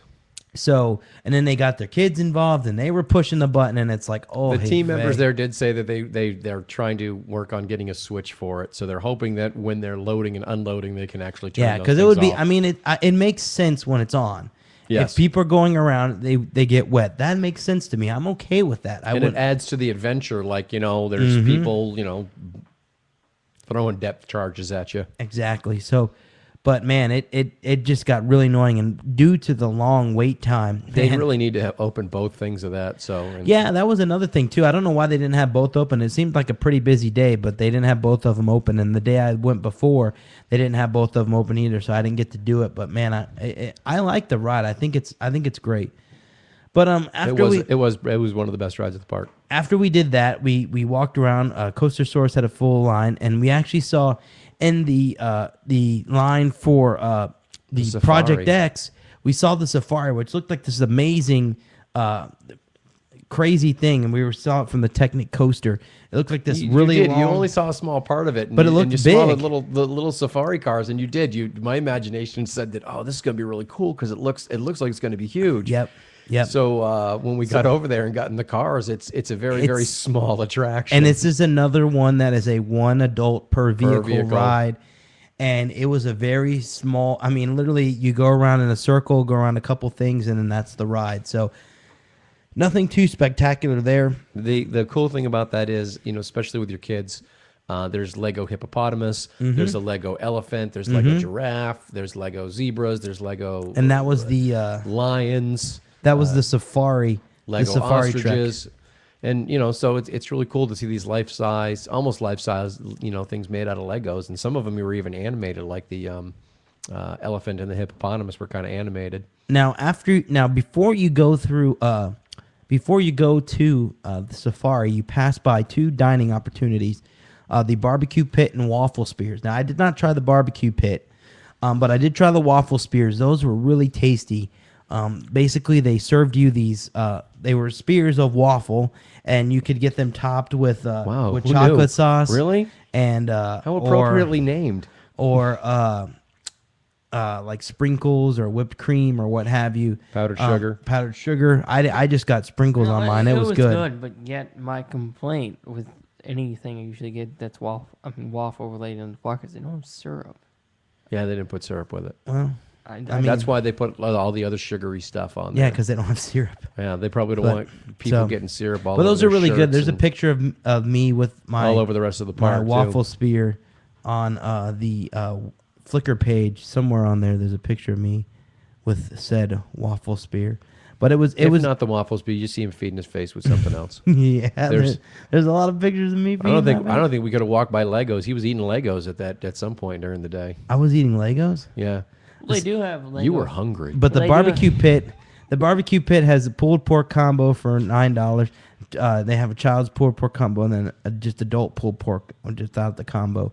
So the food is relatively, and these are all combos with drinks. And then the waffle spears were $4.50, and you can put whatever toppings you want on that. So Back on the Robert eating Legos things, they do have Lego fruit snacks, and when I first got them, it was like a No, childhood. that wasn't what he was doing. Well, He pulled a Mike Tyson and ate one of the minifigs of ears off. That's how hungry he was. so What are you laughing at? He was crying. He was screaming. The minifigs running around. Oh my god, that hurts. what was the guy's name? I'm in pain. The Buddy. Buddy. Yeah, it was Buddy. He was in the water park. Yeah.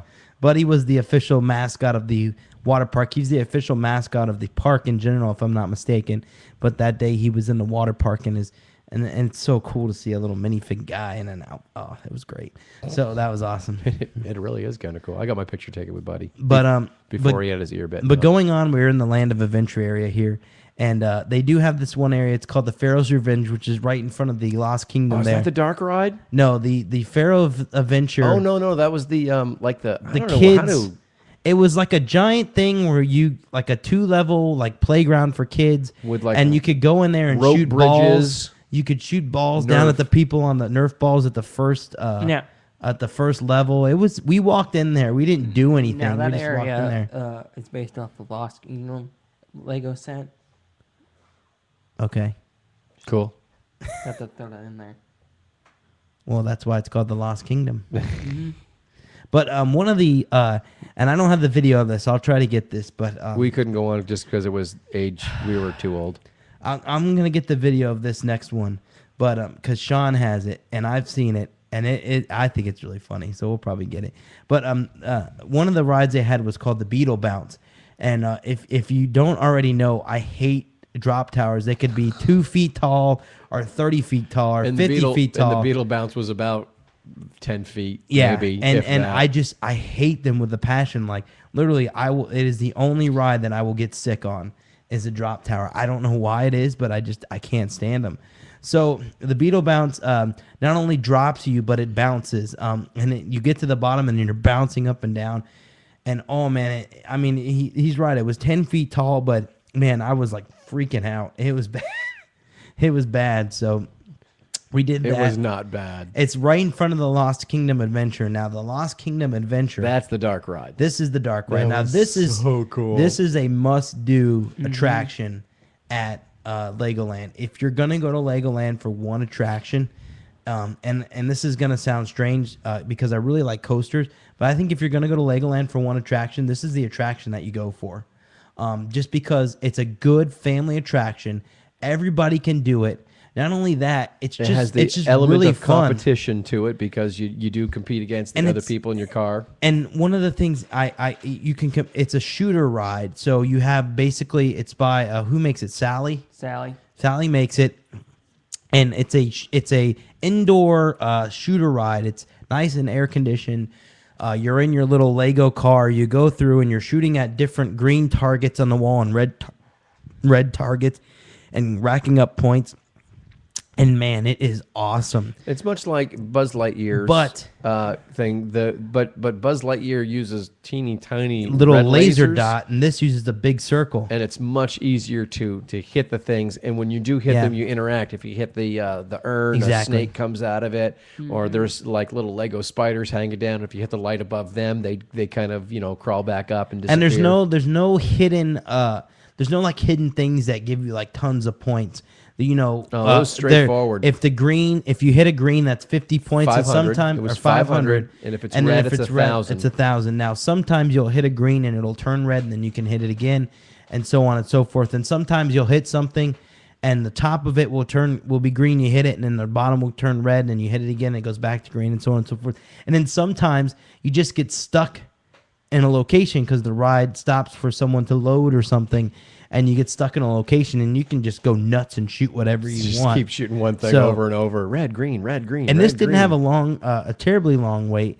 But one of the things I did notice at this attraction that I've noticed at a couple of the other attractions that they had at Legoland is they did have these little areas for the kids to keep them happy so they didn't have to wait in line, where they had like Legos that they could build stuff with, and they had these like big bowls full of Legos where they could build stuff and do all kinds of stuff. So I thought that was really cool. They had that at this one, of course, and you could build it while you were waiting in line, and it was a very nice ride. One thing to keep in mind though, the entrance for this attraction, when you see it, that is where you get on the ride, right at the entrance. Yeah. There is nothing else.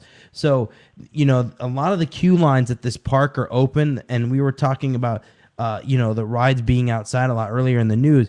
Well, that's true with this ride or with this park. Not only are the rides outside, but the queue lines are outside, and this isn't any different. This queue line was covered, But but not very well. No. It was almost like like a tarp. yeah, and then once you get to because you think, oh, you go inside and then there's a huge queue line. There really is no queue line once you get inside. There's just nothing there. So Which I can understand. The park is actually fairly small, so they really Yeah. can't build big buildings where you would have that kind of queue line. The biggest thing Yeah. that they're going to have there for the building is the castle. Yeah.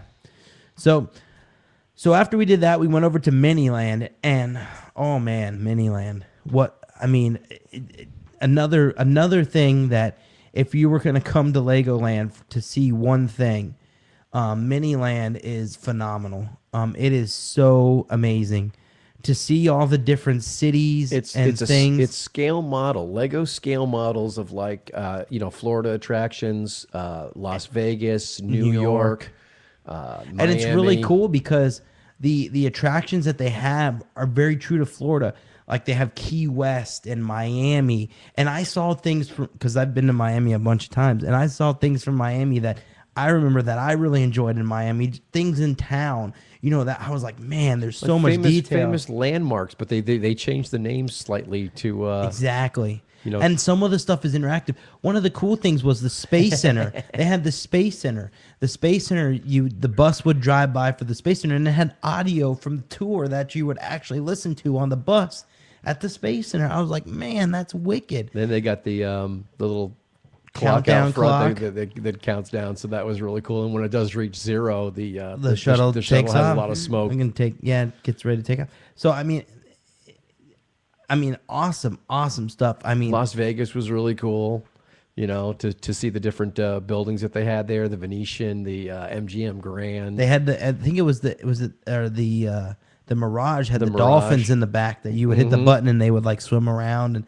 there was the Treasure Island had the boats. no, not only that, but it had the explosion, the eruption in the front of the volcano. And I mean, there was just so much cool stuff. I mean, and literally, like the first day that me and Ed went, we literally spent like 2 to 3 hours in Miniland, just admiring all the detail that's inside Miniland and looking at everything because it's so big. And but it's there's just so much to see. It's so accurate too. I mean, it's Yeah. amazing that they built these little town, little parts of towns out of Legos. And it's all the things that you remember most about those towns. When they have like Key West, you remember the southernmost point, so they had that in there. Or you have Miami and you remember South Beach, so they had South Beach. They had Daytona in there, so you remember the Speedway, and they had like a little track where you could, do that. So Watch it's like that. a little drag racing thing that was the interactive part there. I mean, talk about just phenomenal stuff. It was really cool. My only complaint about it is, much like we were just talking about, the park is very open. This It is was very hot- open. It was a hot day. There's no place to catch any shade There's no- whatsoever yeah. while you're in this part of the park. Yeah, there's no shade, Not and a lot even of shade in the whole park to begin with, but even in the areas where there was like some seats in this area, there still was no shade. yeah. No shade. So That's my only complaint. But and- that's a and must see. speaking of there being no shade, once we left Miniland, we had to get something to eat because being in that heat all day, I had to eat and drink something because it was very, very hot that day. I think that's what we did next is we went and ate. Yes. And we went to we walked. If you walk around, you have the little area here with the greenhouse and all that, and you come back down closer to the front, and we went to the Market Restaurant, which is sort of like their food court with 4 or 5 different options. I would compare it very similar to the food court at the Land Pavilion. The whole thing there where you get to choose the different options from there. Sunshine Seasons, I think is what it's called, or whatever it's called there. But that whole land area there.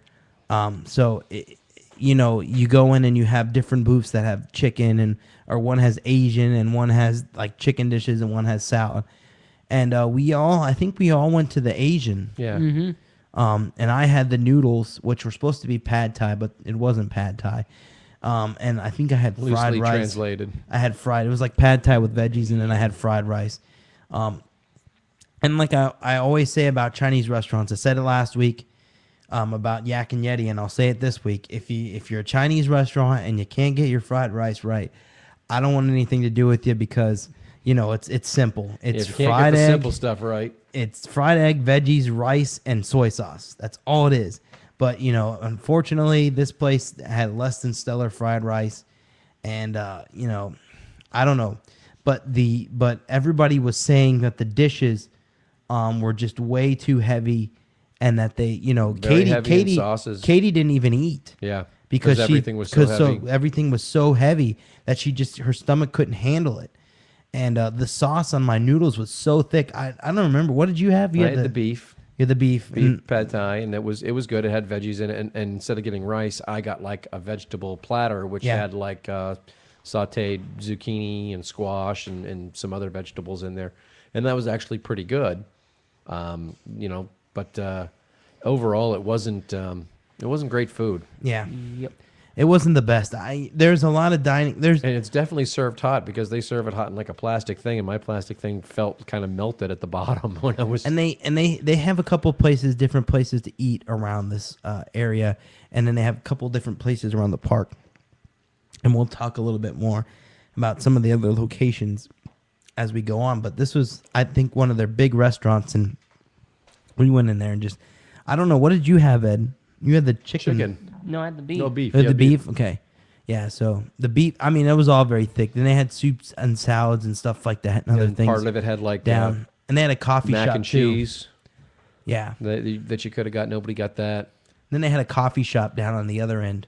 But Coffee shop, and they had a lot of desserts. yeah, a lot of desserts. But we ate there, and then after we did that, I believe that's when we went to the big shop, The big shop. which is their gift shop. And I bought a Legoland T-shirt because I wanted one that said Legoland on it because I'd been there. That was really cool. They have a lot of cool things in there. My only complaint about the gift shop is a lot of the merchandise that's in there. Maybe it's no fault to Legoland, but because it's Legoland Florida, a lot of the shirts that were in there, 90% of the shirts that were in there, were very Florida-ish shirts. Now, I don't know if maybe that's more geared towards the tourists. They like that stuff. That's fine. I'm just saying, as for me, I just wanted one with the Legoland logo, and it said Legoland Florida and had the logo on it, which I got, but it was very far and few in between to actually find those shirts. They had embroidered polo shirts that were really nice. Yeah. A little pricey, but the embroidered Well, polo they had shirts, they had the Cypress Garden shirts too. they had, also, they were still supporting Cypress Gardens. yeah, they still support Cypress Garden, so that was really cool. And then after we left there, my shirt, by the way, I think was about $20, so it wasn't nothing too. Is on par pretty much with another T-shirt theme parks. at a park, yeah. Ed got something at the gift shop. What did you get? Little minifig guy? But it's a secret. Yeah. Isn't it a secret minifig? Yeah. You don't It's know like what you're getting. It's a series. Yeah, You pay like and that's one thing they had too $3 there. for these things, and But that's one thing they had too there was they had the cast members, Yep. much like you would do at Disney with pin trading, they had minifig trading.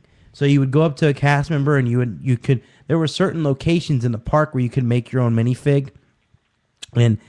And was this one of them? Was this one no, of the I places don't you think could- so. I think like the Lego factory and stuff like that, which we'll get into that in a second. But they had different locations where you could do that, and we didn't do that, but you could trade this with another cast member.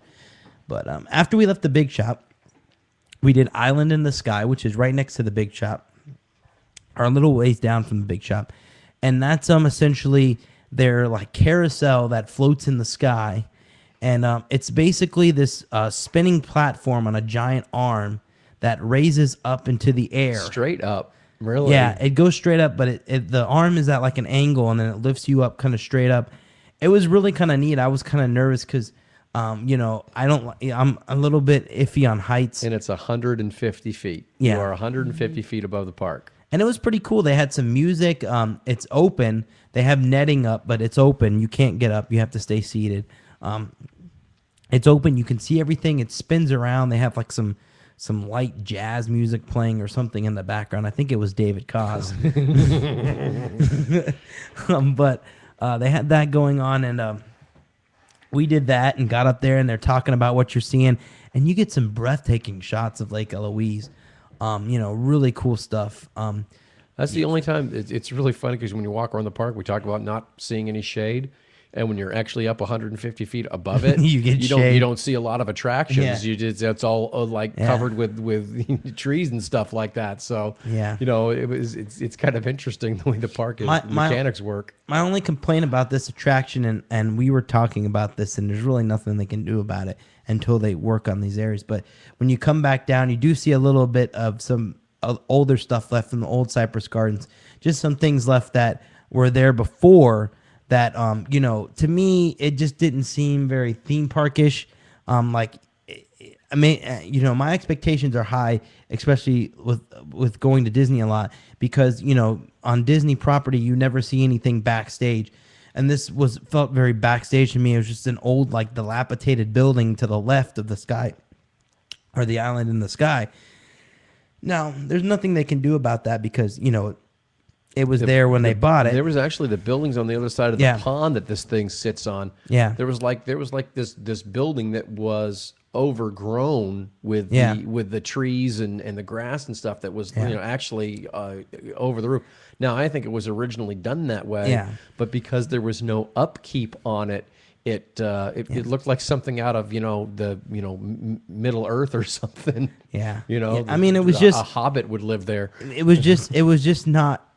I wanted to explore it. I thought it would be really cool. Yeah. I just want to say, like, it was not to knock the park, but it was just not pretty to see that type of stuff, over there. But what can they do? They're still working on it. It's still a new park. They've only been open for not even a year yet. The thing is, what you could say about that is it gives them a little bit of room for expansion. Yeah, I agree with that. Parts and that makes me happy. And I don't know makes me happy. If there was a part off to the side there, it either looked like they were building a brick road, a walkway there, or they were tearing up a if brick anybody walkway. If anybody knows anything about the old Cypress Gardens Park, I don't know enough about the old Cypress Gardens to say anything, but if you guys know any of this stuff and can answer some of these questions, let us know.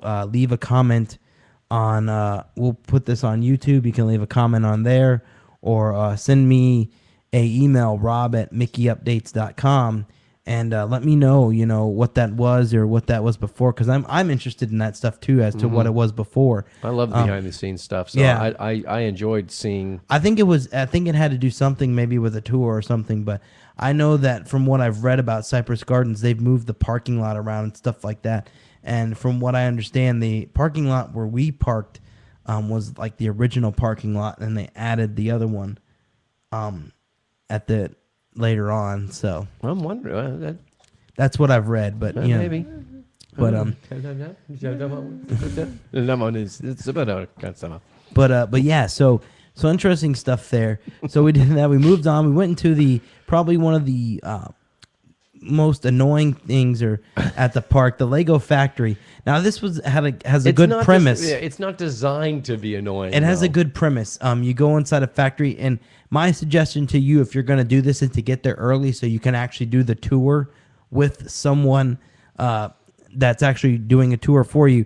The reason why is, when we went in there, first you walk into this building and they have a video. Essentially, the whole building, though, the whole factory is 3 rooms. Yeah. So you walk into the first room and they're playing a video, and I don't really know what it was showing, something about how they building Legos or something. Yeah, we skipped over it. And then you walk into the next room and there's like this machine that shows you. And, all made out of Legos. Yeah. Yeah, all made out of Legos. Lego machine with minifigs like, showing you how they make Legos. And you like the and you push track. And you push a button. Well, yeah. It's like the end of Test Track, but you have control of it.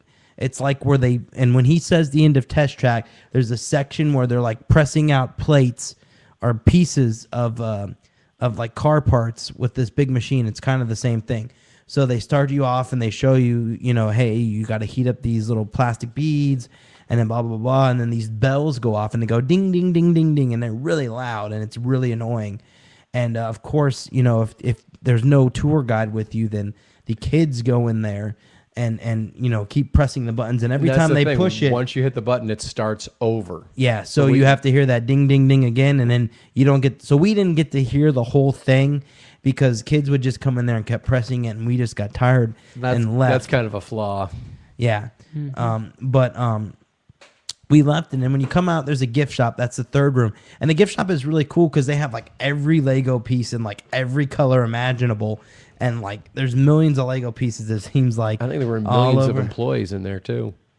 Like 2 people working the floor, 3 people behind the counter, 1 person, the 4th person behind the counter watching the 3 people work, and then the manager standing off to the side of the counter watching the supervisor watching the 3 people work. Yeah. So I don't know. I mean, there's just a lot of people in that in that room. You could say that about a lot of attractions. There was a lot of definitely a lot of employees there. They do employ a lot of people. Yeah. So that was interesting. Now, after we did that, after we did the Lego factory, we went on and we actually went to, there's a studio store. We went in there, which has some different Lego things in there based off of movies and things like that, like Star Wars Legos and stuff like that. We did that. And then we went on to Granny's Apple Fries. Now, we had Granny's Apple Fries. Those are essentially, like apple pie-ish type fries. They've been fried, and it comes with a whipped cream, dipping sauce with cinnamon and stuff on it. The cinnamon was all over those fries, man. And it was pretty good. Yeah. It was all right. It was pretty good. It was like eating apple pie. Yeah, it was not the best thing. It was not up to. I expected. Maybe my expectations were too high for it because everybody said this is the greatest thing. It wasn't the greatest thing I ever had, but it was pretty good. So you can try the Granny's Apple Fries. I think I have a picture on here with the prices for the apple fries. I mean, they're shaped like fries, but I think it's kind of misleading because it's like apple pie bites. Give them to your kid, like, here's some Yeah. fries. Yeah. Hey, wait, these are apples. They taste healthy. Yeah, yeah, they taste healthy. What are you gonna do? But here's the apple pie fries. Let me pull up the menu here so you can see what they're dealing with here. So you have the apple fries and a drink is $6.99, and if you just want them by yourself, it's $4.99. You can get a Granny Smith apple for $1, and they have sodas and all that stuff, and those are all the same price throughout the park. I don't think I have any pictures here of the menu from the Market restaurant. Unfortunately, let me just take a look real quick. No, I don't think I have anything. We all had heat exhaustion. Yeah, we were all very tired by then. So we did that and did the Lego factory, and then we went on the carousel, which was there. Did the carousel. It's a 2-level carousel, which was pretty fun. We did that. All Lego theme, which was really kind of cool. Lego horses. And then we went inside another area, which I thought was really cool. Is they have a fresh from Florida greenhouse, and this is something that they have in there to get you, let you know about or teach you about Florida agriculture and things like that. And this was really neat. They had all kinds of stuff going on in there. They had basically little like a mini land inside the greenhouse, like they'd have a farm or something, and it'd be growing something, and there'd be like Lego farmers and so on and so forth. They even had a cow, which you could actually milk the cow. It's a fake cow. It's a fake cow that you can milk. Before you give the people the impression you're milking a real cow. You're milking a real cow. No, it was a fake cow that you could milk. And I did that. I don't think anyone else did that. I did that. Me. I was doing it before you got there. So we did that. And then there was just other things around there. Which was kind of cool. I'd always wanted to milk a cow. Yeah, it was neat. This way I could do it without fearing to get hoof Getting in the kicked. forehead. Yeah. So that was really interesting. It's worth a walkthrough to go through the greenhouse and just see the different things in there. And I got pictures of all the stuff. And again, it's inside the Lego-fied. greenhouse. It's that they've got like a fruit cart set up in there. So it's got Lego oranges. Yeah, and here we Lego go. apples. And let me pull up this picture here so you can see. This is one of the pictures of it. There's like a farm made out of Legos with Lego cows, and there's just different veggies and things all over the park. I mean, all over the greenhouse. I mean, there's like a Lego truck there. It was just a lot of different stuff. It was really cool. There was like a butterfly thing too. Or no, that was a TV. Sorry. No, they had butterflies. They had butterflies they had in there giant too. butterflies. Yeah, they had Legos. giant butterflies, and there's little ponds and things, just all kinds of stuff that you would see, farm wise and stuff, but Legolized. So that was really neat. We walked through that, and then there's the giant butterflies at the exit, and then when you get into the next room, actually, I'll say this about the greenhouse: it was probably the coolest place temperature wise. It was the coolest place that we went into. Besides the Lost Kingdom. The Lost Kingdom was pretty cool. Yeah. Mm-hmm. But the Lego the gift shop that you go in afterwards is the Fresh from Florida gift shop. Now I have pictures of this on the page, on the Flickr page, which you can look up and see. And it's not just food; it's also crafts from local vendors too. They had like orange marmalade and like coconut candies. If you've ever stopped at a off the road I don't know what you'd call them, like little. They have like these off the road like Just say tourist like traps. a lemonade stand. Well, somebody would if somebody set up their own little booth Yeah. outside of their house. This is what this would be. Yeah, selling different things, and they had really cool. They even had these little like things that you would stick in an orange, and you could get the juice out. Dude, they had those when I was in Florida in 1974. Well, I've never seen them before. That's You It's because they don't. you squeeze the heck out of the orange, and you kind of get like orange juice out of it. They had like different sauces and orange sauces, and they had stuff from like Key West, and it was really neat. Like you could go in there and really get some cool like Florida stuff. It was really interesting. And then like Mark said, they had the arts and crafts. I'm looking at here some like beaded like snails and stuff, and ladybug. And I'm looking at a picture of Mark here with a cane with a flamingo on it, and just all kinds of a staff with my a flamingo on Gandalf it. staff, and there was a snake in there too. There was a snake in there. No, there was not. It was a fake snake. They had gator teeth. There was a lot of cool stuff. So we checked that out, and then we went on. There is in this area. There is a theater, a 4D theater, which we did not make it to because we did not make it in time for the movie. But they show multiple movies throughout the day at that theater. You have to look it up on there. When you get to the park, you can see what movies are playing. I think there was like 3 or 4 different movies that they played throughout the day. Yeah. 4 different movies, and they're all different times throughout the day. I think the one that was closest to when we were going to go see was the Lego Racers? The Lego Racer, yeah. So that was interesting. So we went on from that, and there also is in that area the Funtown Pizza and Pasta Buffet. We went on, but we didn't go to that. And why didn't we go to that? Well, I would have gone. I wanted to go to that, but no one else wanted to go. Well, we heard it was. You heard that. You heard it was the same. I was gonna try it. the same like I was gonna try it. SeaWorld all you can eat pizza pasta. Yeah, SeaWorld quality. SeaWorld quality. Yeah, Mm. but yeah, That's SeaWorld like quality. It's like fried I'd rice. How do you still mess try up? it. How do you mess up pizza and pasta? yeah. It's just cheese. I mean, you have to dough, try. You actually and- have to put effort in to messing it up. Oh my gosh. They got the milk for that cheese from that fake cow. Oh my gosh. So moving on from that, we went on into Duplo Village. Now Yeah, we can't back up that statement. that has not been approved by the FDA. Could be true though. But It after could be. that, we went into Duplo Village, and there was like a All right, there was Duplo Village. now Duplo Village was the kids area. Really, the kids area. Now it Toddler started off. area. It started off with a barn that had some like slides in it, and I think I went on one of the slides.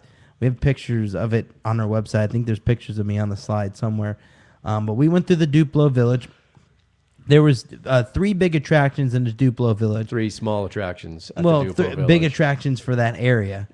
They had let's see which one. Let me get Granny's the names. Jalopies. Granny's Jalopies. The big rings. The Big Rig Rally, and then the Junior Fire Academy. Now we started, I believe, with the Junior Fire Academy. No, Start with Granny's we Jalopies. did Granny's Jalopies. Okay, we started with Granny's Jalopies. Now this is a car, a old school. If you've ever seen Cars, the old car that runs the Like a Model- curio like a shop, Model T like a Model Ford. T that's been banged up. This is Granny's Jalopies. And That's what your car there's looks 3 like. of them. There's 3 that have kind of banged into each other. Now all the rides in this location are most of them are a single adult per vehicle, but we'll get into that more a little later on. or no adult per vehicle. Now we went into we went on the Granny's Jalopies.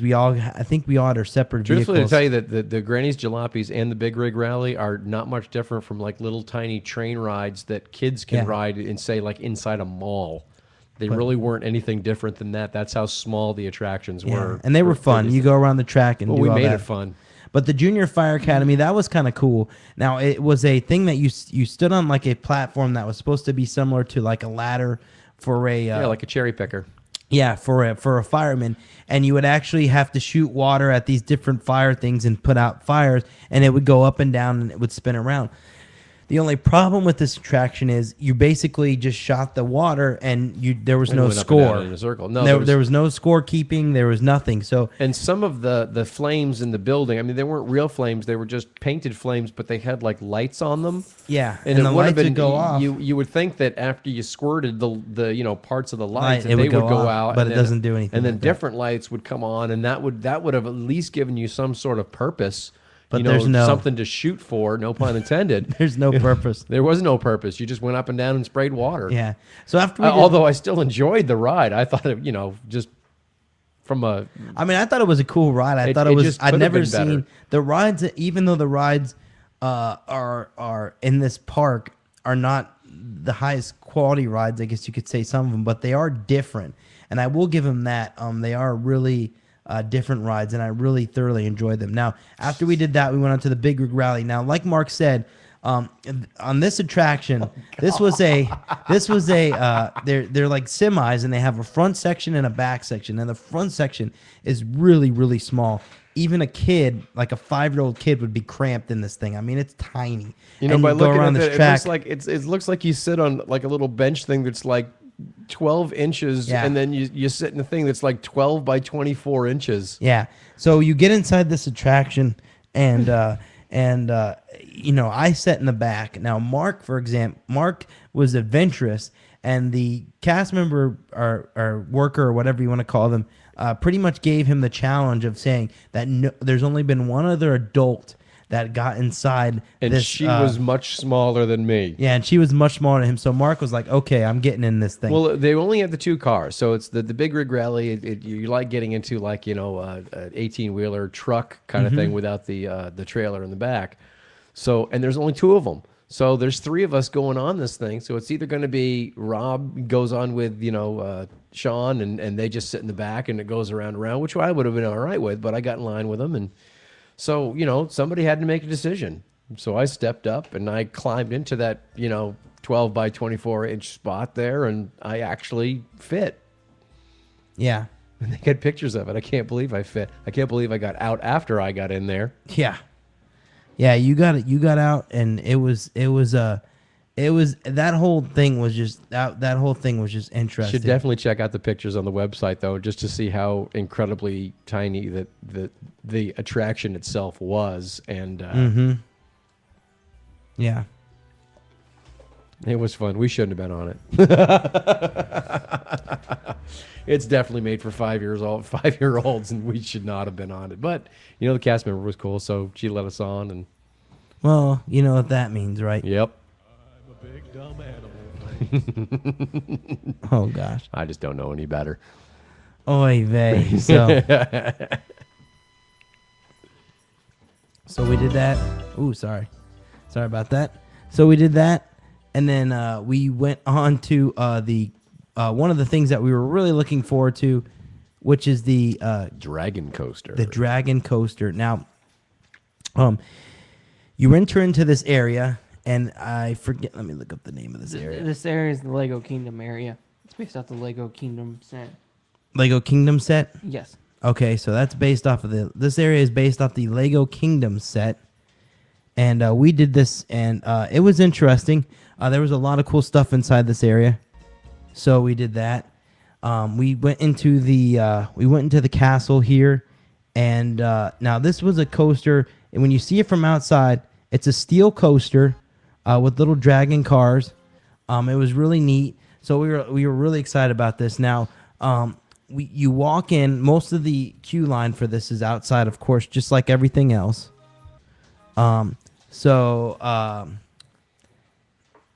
We did that, and when you get inside the building itself, I'll let Mark talk about this for a second. Well, Go ahead. It was really kind of cool because you can see the steel coaster part when you're walking through really this section of the park, and it looks just like your typical kiddie kind of coaster. So you go in and you sit down, and everybody's loaded up on the dragon, and what was really interesting is it just kind of starts creeping out, and it's almost like a dark ride. They showed like nights that were in there. They had a thin night, they had a big night, then they had like the little village area, and then they had a bunch of minifigs kind of fighting each other. You know, and the whole point of this thing here is that you also see the wizard. So that it was really well themed, you know, and unexpected to have this like little adventure inside of the castle itself before you get outside, and you go by this big dragon who's kind of guarding all of his treasures that are there. And then the last thing that you see as you go out is above you and the rafters of the roof, the wizard appears again. Yeah. And what would have been really cool, and Rob talked about this, is it would have been really cool that you see him like If it was a lights, launcher. lights light up or something like that, like he's casting a spell, and then the coaster kind of launches you forward. Yeah. And goes up. Unfortunately, it was very anticlimactic at that point because you can see the outside from where you are, and you just keep creeping towards the lift. Yeah, it was you know, I have to, you know, the whole inside, it was a weird way to start out a coaster, because you started out almost like it was a dark ride. It was very slow, and I mean, it was really slow. You go through and you kind of go into the story and you get involved in the story, and it's really cool, and then you're thinking you're on a dark ride. Really, that's the impression that I got, was it was a dark ride. But And the dragon was really cool. It was big. you know, the whole, all the guys are made out of Lego. It was very interesting. It was very neat. I thought it was fantastic. I got video of this. I got to get this online. Sorry, I've been really slow about this, but now that we got this show out, I'll try to get some of this online. And forgive me, it's not the best video, but you know, I shot it with the GoPro, so we'll see how it turns out. But you know, you go through there, and then you get to the wizard after the dragon. You get to this wizard, and he like does this thing at you, and then you're going out, and it's like really slow, and you're still going the same speed, and for like I would swear it felt like a full minute. A full minute, you're just sitting there in your car waiting to get to the lift. It's not that long, but it does seem like It's it take forever. And then I mean, literally, you're sitting there and you're like, okay, and he's second now, and then you get to the lift, and then something happens. But you know, this ride could be so much better if it was a launcher, because if they just added that launch part right in there where they just launched you, it doesn't even have to be that fast.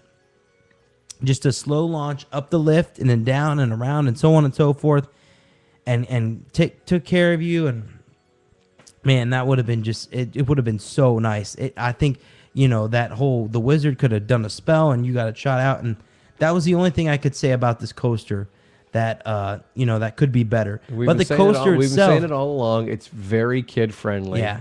Even the rides like this, the more thrill rides, were still very kid but friendly. I still think you could make a launch coaster kid friendly. Yes, you That's could. just my opinion. You could, and I agree, and you could have made it really cool. Yeah.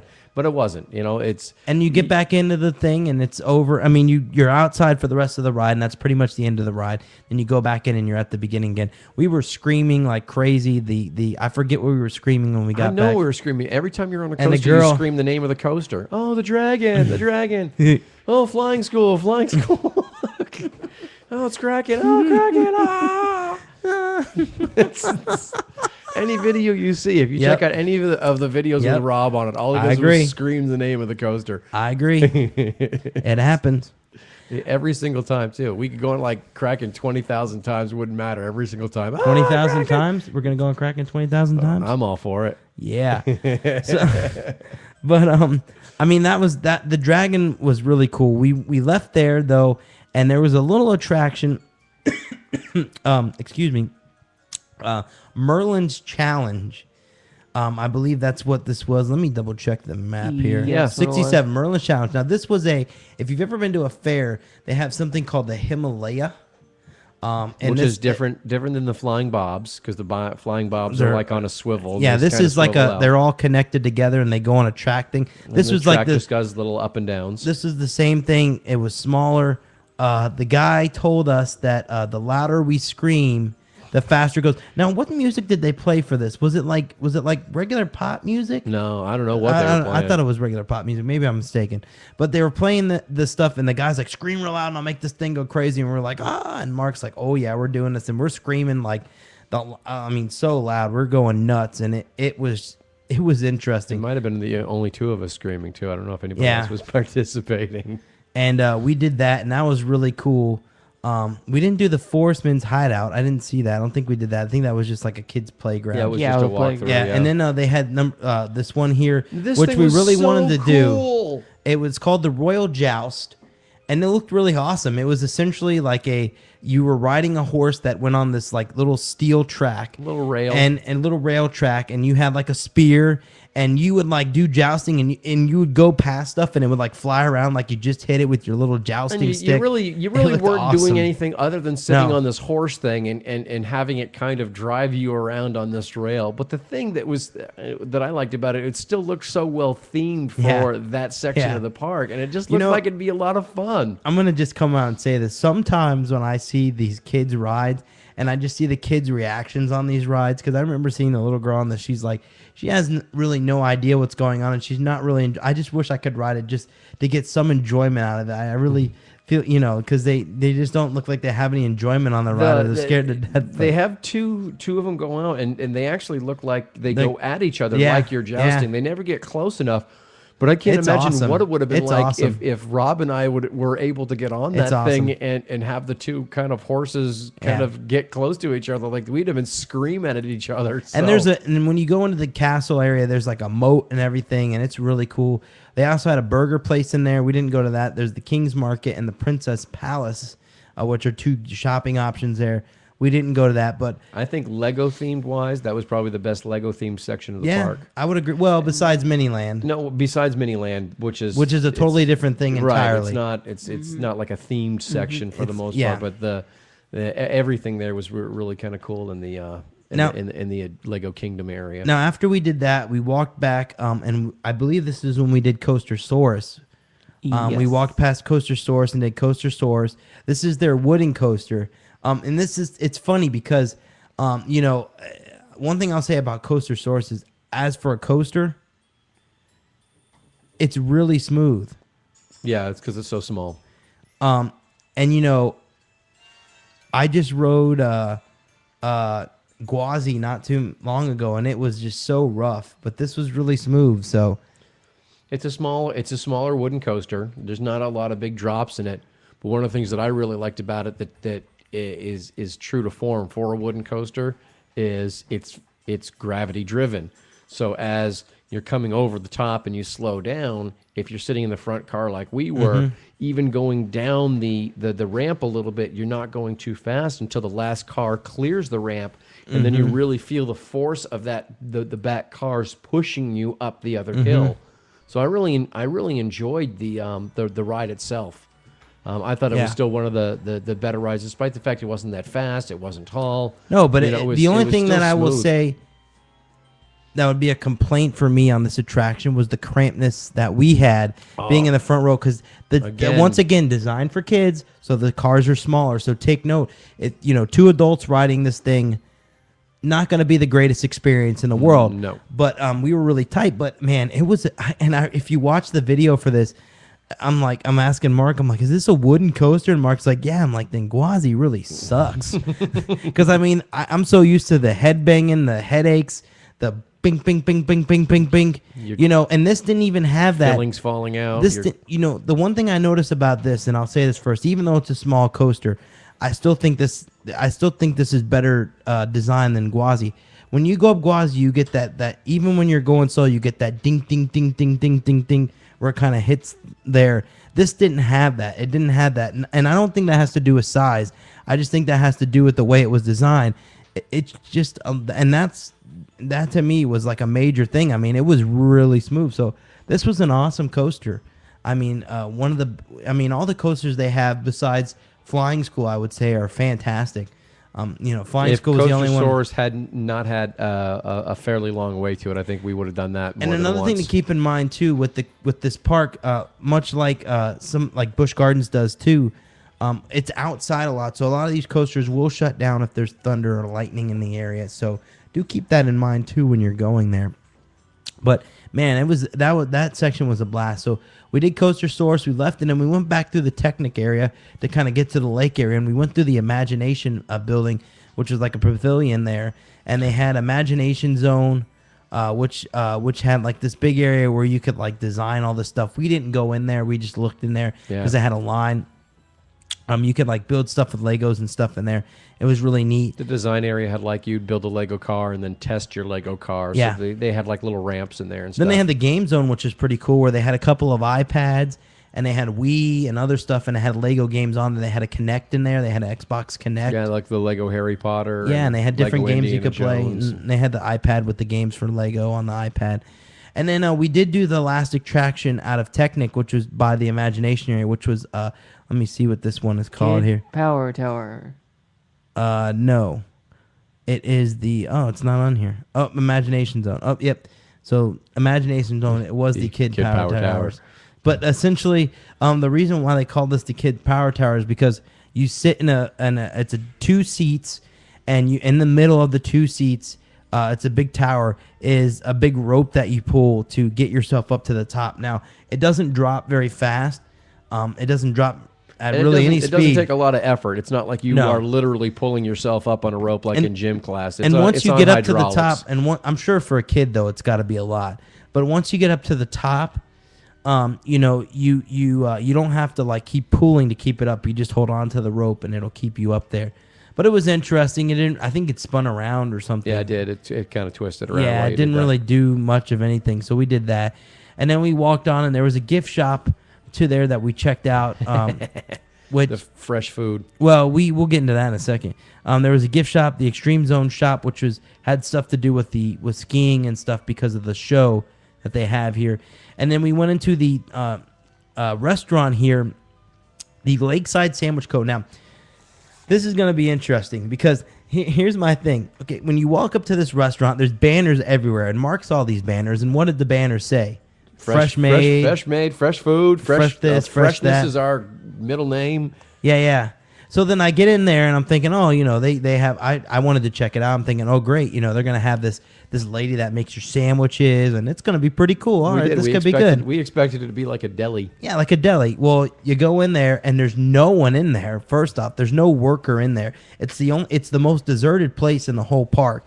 I think there was one lady in there. Never mind. There was one lady in there that I can't think of what I'm saying. Like a janitor lady in there cleaning up, and then that was it. And then all there was this wall in the back. There was no one there making anything. There was a wall in the back with prepackaged sandwiches. Now, I don't know where they get fresh from. Now, excuse me if I'm wrong, but a prepackaged sandwich is not a fresh sandwich. It was made fresh and then packaged. Yeah.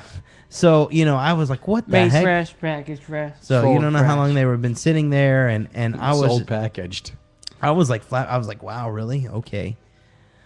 But I still think the food there would have been better than at the other place that we ate, and it would have been Yeah. lighter food than what we ate Yeah. at the marketplace. So we did that, and then we went on to the Pirates Cove area and checked out the Pirates. We saw where they do the ski show, and then they have a separate booth for special events, which you can watch the ski show from, but you miss the boat and stuff in front of you. It's not as good as getting a spot in front of the pirate ship. But one of the things I did notice, and I'm sure this is something that they can't control, is there's the area where they do the boat show. It's not, there's a big lake, and there's houses on the lake, and there's boats that drive through the lake. It's a big all lake throughout too. the day. Don't get me wrong; it's a big lake. It's a big lake, and they've just got this little lagoon part of the exactly, lake. and they've got it kind of rocked off a little bit where people can't go through there, but they can go through there. And a lot of times during the day, people could go through there, and we saw people drive through there multiple times. Guys just driving their boat, flying through there. The guy in the and jet on and ski. so on, jet ski. So it kind of makes me wonder a little bit about their shows.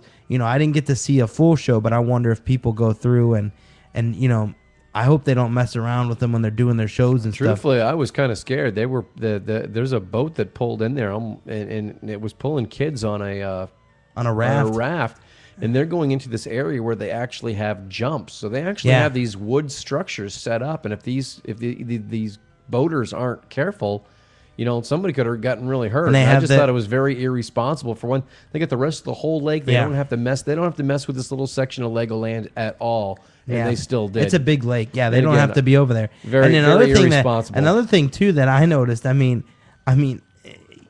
I think it would be fairly easy for someone to just drive up on a boat and walk right into Legoland because there's like no fence. Well, there's a part when we get up to we'll Cypress start talking Garden, the Cypress yeah. Garden part where But, it would have been very easy to do that. So we checked out that, and that's just, I mean, I don't know what happens with the people, but they were flying through there all day, and I was like, man, that's crazy.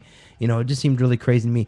There was also a little food booth inside that area as well. I forget the name of the booth per se. Let me pull it up here. It was the Pirate Adventure Cart, and they had burgers and stuff.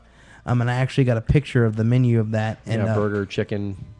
Burger, chicken premium sandwich, classic meal, deluxe meal, and everything's a meal at Legoland, and it is $10 for a meal, the drink, and everything. So pretty good value if you consider, the prices and compared to like Disney and some of the other parks. So interesting stuff there. So you can check that out. Their highest meal was $10, and that was a deluxe meal. Yeah, they have like a chicken. burger. They have a burger that's like $9.20 meal, $9.29, and then you get like a double burger meal for $9.99. For $9.99. So what are you gonna get? It's got 2 patties instead of 1. Yeah. So we left that and went into the Cypress Gardens area. Now this has been there. This is the reason why this area was there. Cypress Gardens really is a protected area, and it has to be there. Basically this whole thing before it was Legoland was Cypress Gardens, and it's been there since I think the 40s.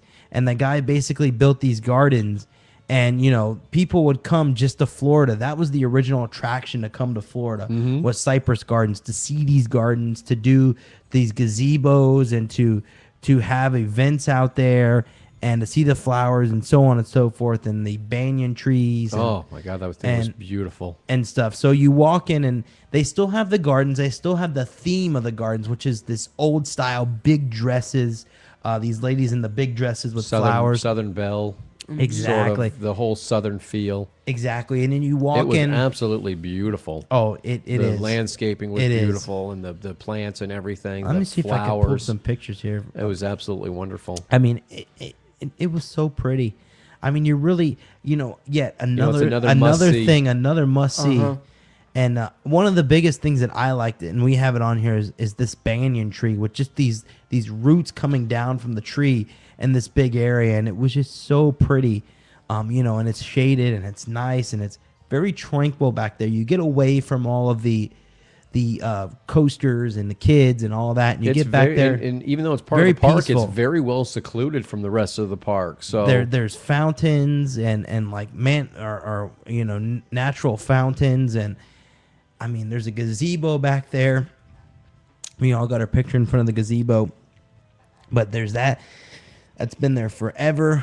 Yeah, I think Legoland did a really good job. I know that they had to maintain it, and I'm glad that they did. But pretty much what they had to do is kind of Lego-fy the rest of the park. They had to take Cypress Gardens and retrofit it to their rides and their theming. And they did a good job. And they did a great job doing that. It's just tough to take an old park and try to make it yours. The only thing I will say is, like we said earlier, with the island in the sky in that area there, this area does look like it has some room for growing, because there were some fenced off areas that you'll see where it looks like the trail continues on.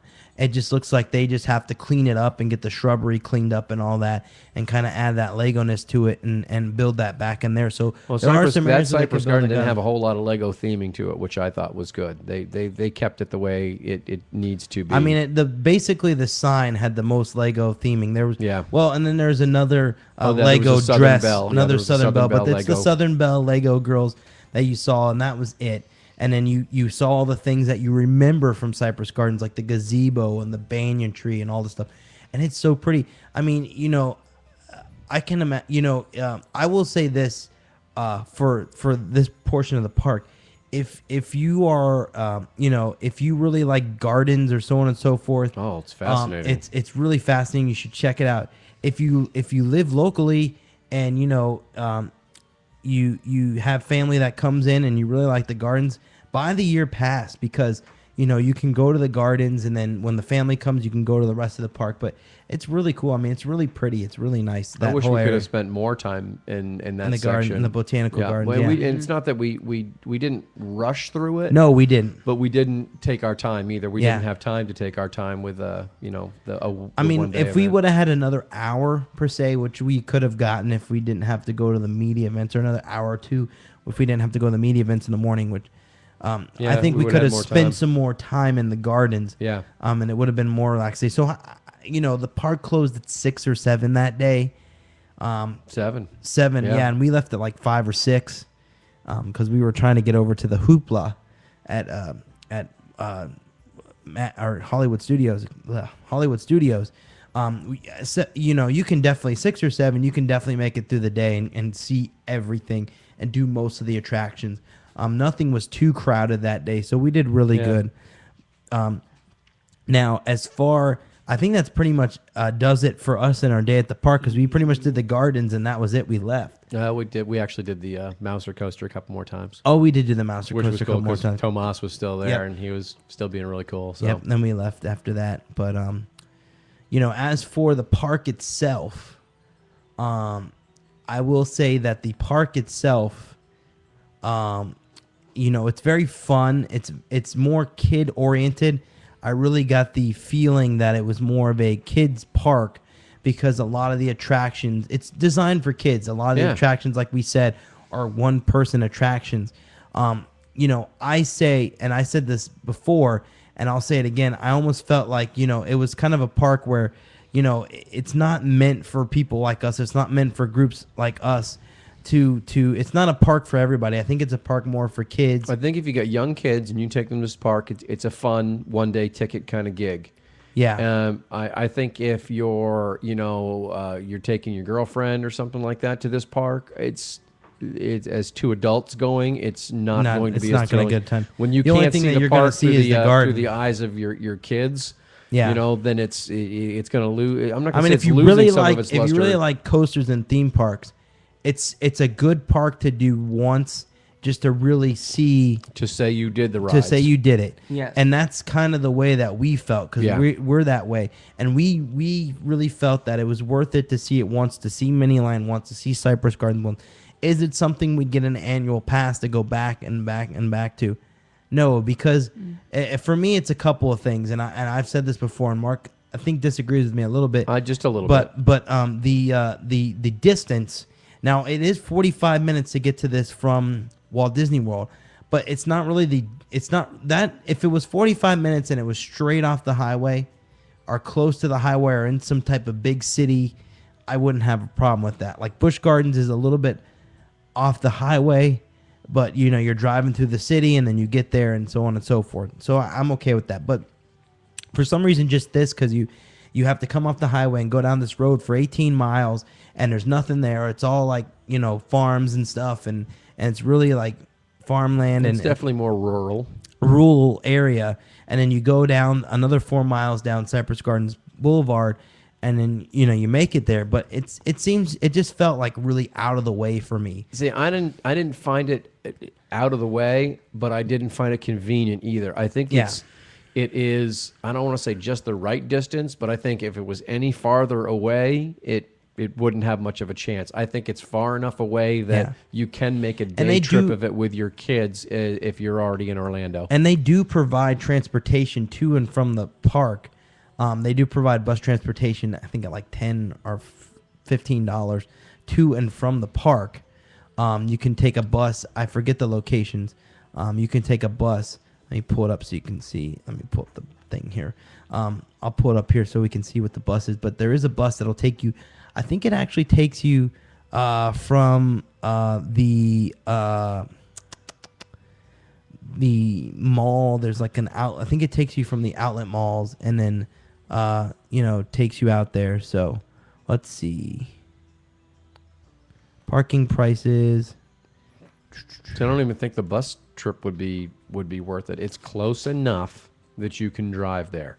It's Yeah, a but short, most it's a short people- trip on I-4, and then it's a longer trip on the rural roads after that. But most people don't necessarily, when they come here, buy cars or rent cars to go out there. They rely on bus transportation or something like that. There is a bus available. I can't pull it up on their website. It's not pulling it up here. I don't know. Let me see if it pulls it up under vacation packages here. I forget what it's like, $10 or $15, and there's the it takes you from like somewhere inside Orlando to this area, so it gets you there. But there's really not a lot of hotels around here. But then again, if it was me per se, I wouldn't be getting a hotel near there because there's really nothing there but just Legoland. No, it's worth driving out there, But it's not worth staying out there. Yeah, I wouldn't stay out there because then everything Yeah. else is 45 They're minutes really away. they got the Nickelodeon suites, and then there's a couple other hotels. Champions Gate, Omni Orlando Resort at Champions Gate. That's relatively close to it. The Reunion Resort's relatively close to it.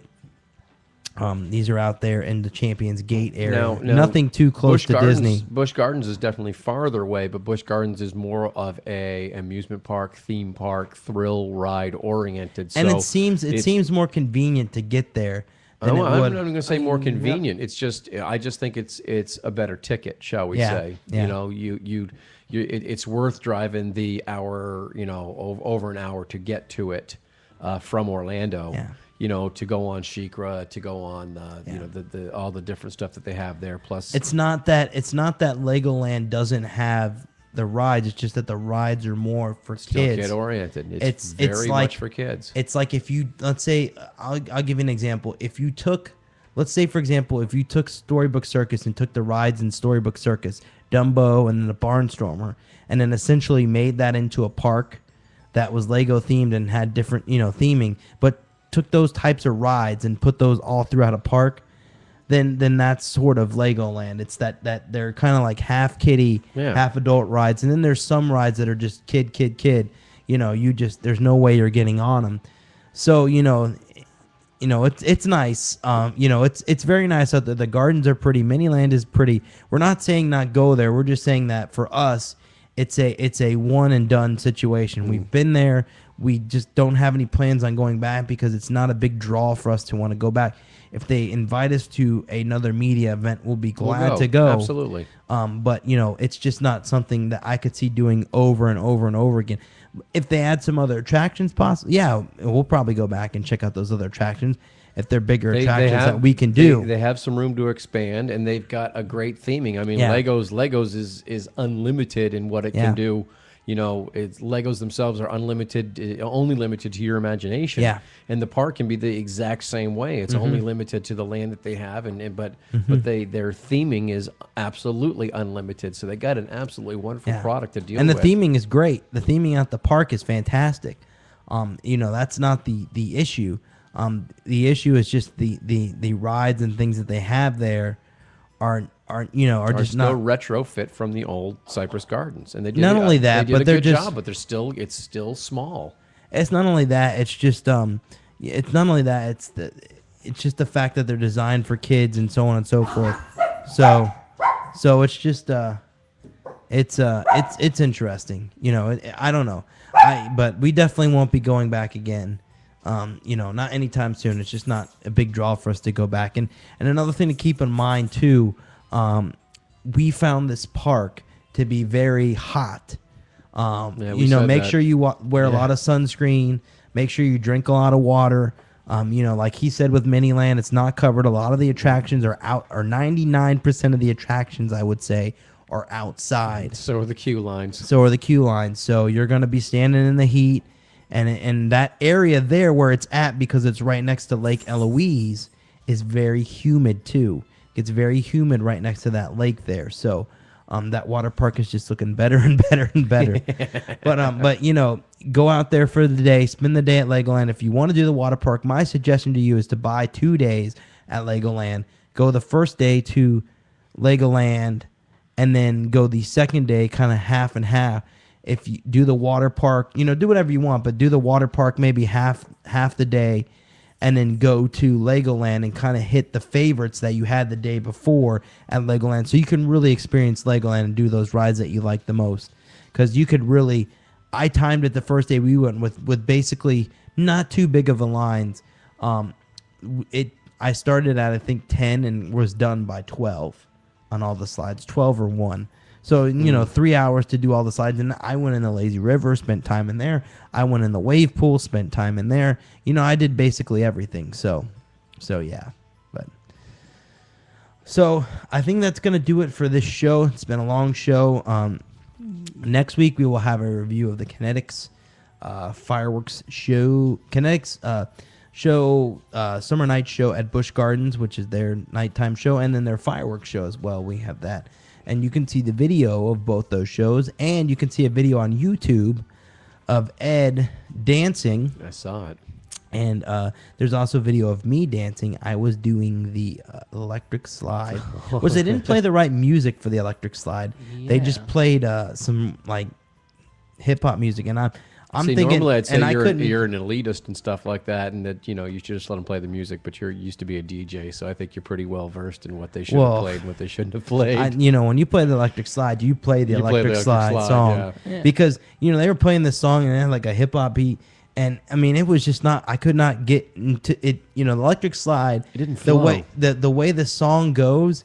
It flows with the dancing that you're doing. So, and then the guy that was teaching everyone how to do the electric slide was teaching them all wrong. So I was listening to it and I'm like, okay, that's good. You're not really teaching them how to do it right. Because there's certain things like when you bend over, you do this thing here where you kind of like do your hands like this and then come back. And you know what I'm talking about. You've seen, don't. Well, okay. I think our viewers, our listeners are going to know what you're talking about. I don't. I'm not the dancer of this group. I'll tell you. But that's okay. But we'll talk about that next week, and hopefully next week we will have Denise Lorenzen on our show of Kingdom Magic Vacations. She'll talk to us about Cars Land. But right now, you can contact her about booking your vacation to Cars Land. She is your Disney vacation specialist. She offers concierge level service at no charge to you. Complete itinerary planning and overall Disney information is her specialty. She is a graduate of the College of Disney Knowledge and has traveled both Disneyland, Disney World, and sailed on Disney Cruise Line. Vacation should be a relaxing and enjoyable time. Let Denise do all the work for you. Mention this podcast when you book your vacation, and she will give you a $25 Disney gift card, which, as I mentioned before, is a meal for two people at a counter service restaurant. Call Denise at 866-972-6244, extension 729. That number again is 866-972-6244, extension 729. And tell you, you get a travel agent like that, and they get more inside information than just the average tourist does. So. Yeah. Definitely worth contacting her to find out what kind of specials that she can get you into. You can also email her at denise@kingdommagic.com. That's DENISE at kingdom, KINGDOMMAGIC. That's 2M's.com. So you can get started planning your vacation. And like you said, if you get in with a travel agent, they know the deals. But, another thing that's really nice about a travel agent is they're your personal concierge, so they get to know what you like because you call them and book vacation. So after a while, they figure out what you like, and they can suggest things that might be right up your alley that you didn't know were available, or new things that are coming out, or are things that you would want to book for. So that's awesome stuff there. So make sure you check out Denise Lorenzen. Also, make sure you check out our other sponsors at voodoo.com for the friendlier way to find apps at voodoo.com. Make sure that you check out thatvps.co.uk for all your website hosting needs, thatvps.co.uk. Check those guys out, and make sure that... Isn't Park Tracks hosted by those guys? No, Park Tracks is hosted by someone else at the I'm moment. sorry. I thought they were taking care of that. Make sure you check out Park Tracks and enjoy all our shows on Park Tracks. We're going to do more live shows. We have something in the works, too, which I will talk to Mark about after the show for Park Tracks and some other things.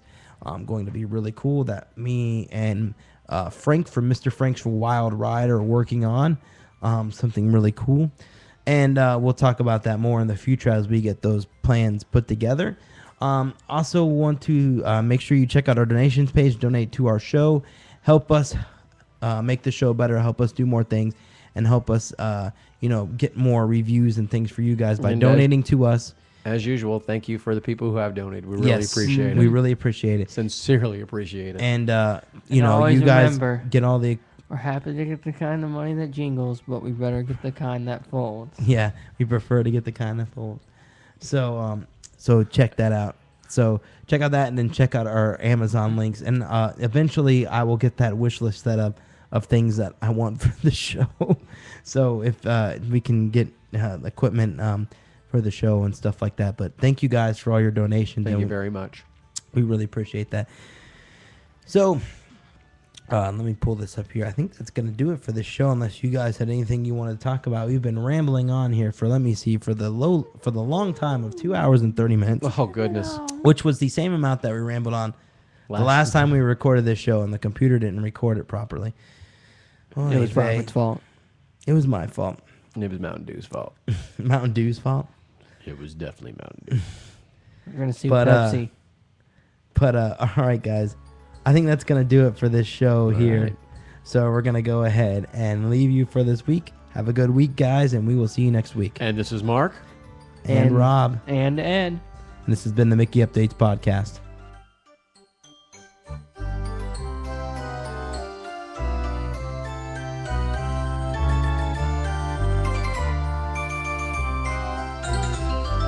Thank you for traveling with us. If you are standing, please hold on to the handrails and stay clear of the doors. They will be closing in a moment. I'm a big dumb animal, folks. Cuidado, los pingüinos son muy peligrosos. Take metric beers any day. 42 metric beers.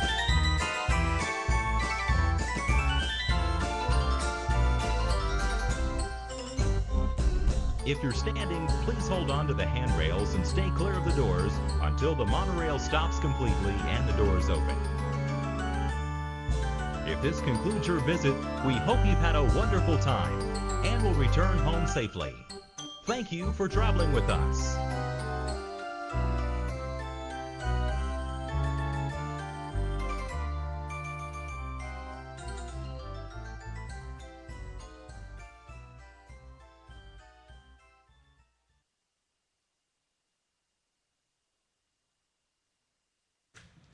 All right. Thank you guys for staying with us here live on Ustream.